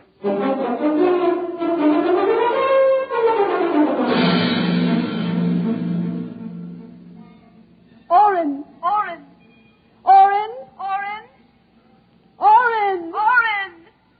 Oren, where are you? Oren. Hello? Oren! It's Lois. This way, behind the rock. over here. Oh, darling, darling. Lois, why did you come here? It's suicide. I had to. Oh, darling, are you all right? So far. You've got to turn back. Give yourself up. They'll kill You me. can't stay here. The radiation is +4 at this point. It gets worse as you approach the surface. Lois, darling, go back. What will you do? I'm going ahead. But you can. I can. I'm going to the surface. It's certain death. Not even the robots can survive it. Well, at least I'll be the first human in 1,100 years to see what the surface of the Earth looks like. Come back with me. No, Lois. Then I'm going with you. Lois. Don't try to stop me, darling. There's nothing to go back to now. Nothing but Walter and emotional stability. You really want to come with me? Yes. You know what it means. I don't care. My mother used to believe there was a life after death. A place called heaven. We'll believe it, too. Oh, no, Lois, I can't let you go. Oren, I love you. See, I know how to say it now. Say it again. Oren, I love you. What is that? It sounds like... Oren, it's a robot patrol. They're looking for us. All right, come on. This way.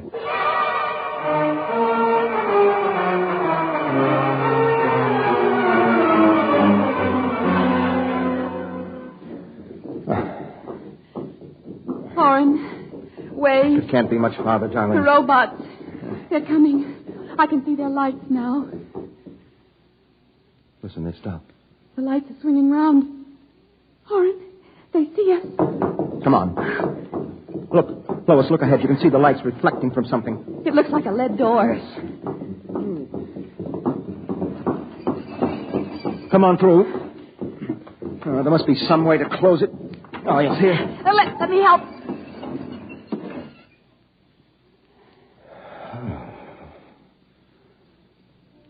Well, they won't get through that. It's solid lead.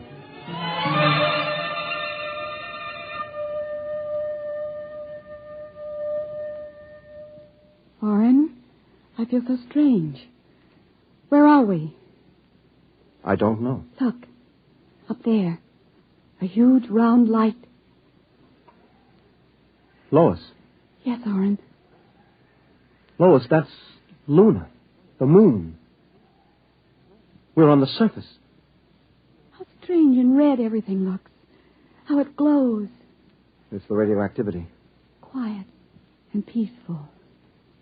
And deadly. Oh, hush, darling, hush. Sit here and rest a while. Put your arm around me. Yes. Oren, I'm afraid. Oren, we're going to die. Don't think about that. Just think about us. Alone. The first humans to stand on the surface of Earth in 1,100 years. That door must have been placed there by the last handful of survivors who went underground after the atomic wars. And those other lights, the small ones, they must be stars. Oren, I'm so tired. Go to sleep, darling. Put your head on my shoulder and sleep. Hold me, Oren. Hold me very close.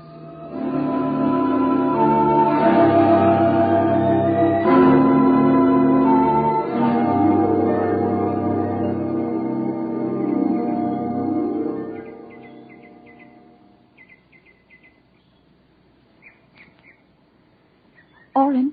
Hmm? Oren, wake up. Hmm? What? Look, it's light. The whole universe is light. Oh, Oren, how beautiful. Look.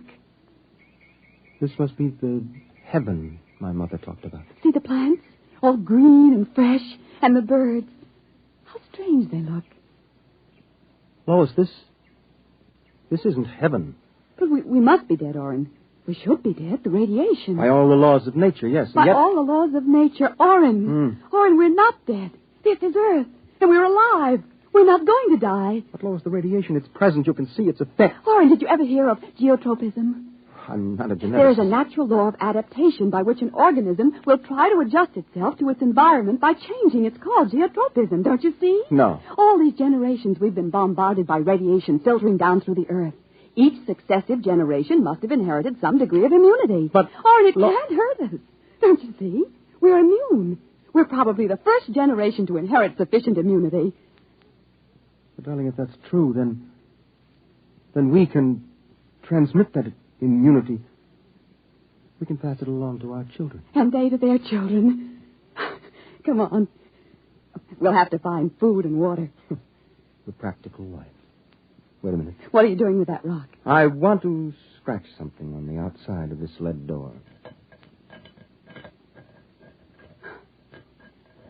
Lois and Orrin. 4195 A.D. Hello, tomorrow.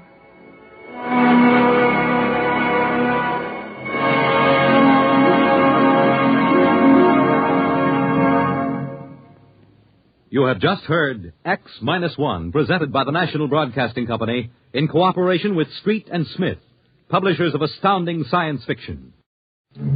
Your announcer, Fred Collins. X-1 was an NBC Radio Network production.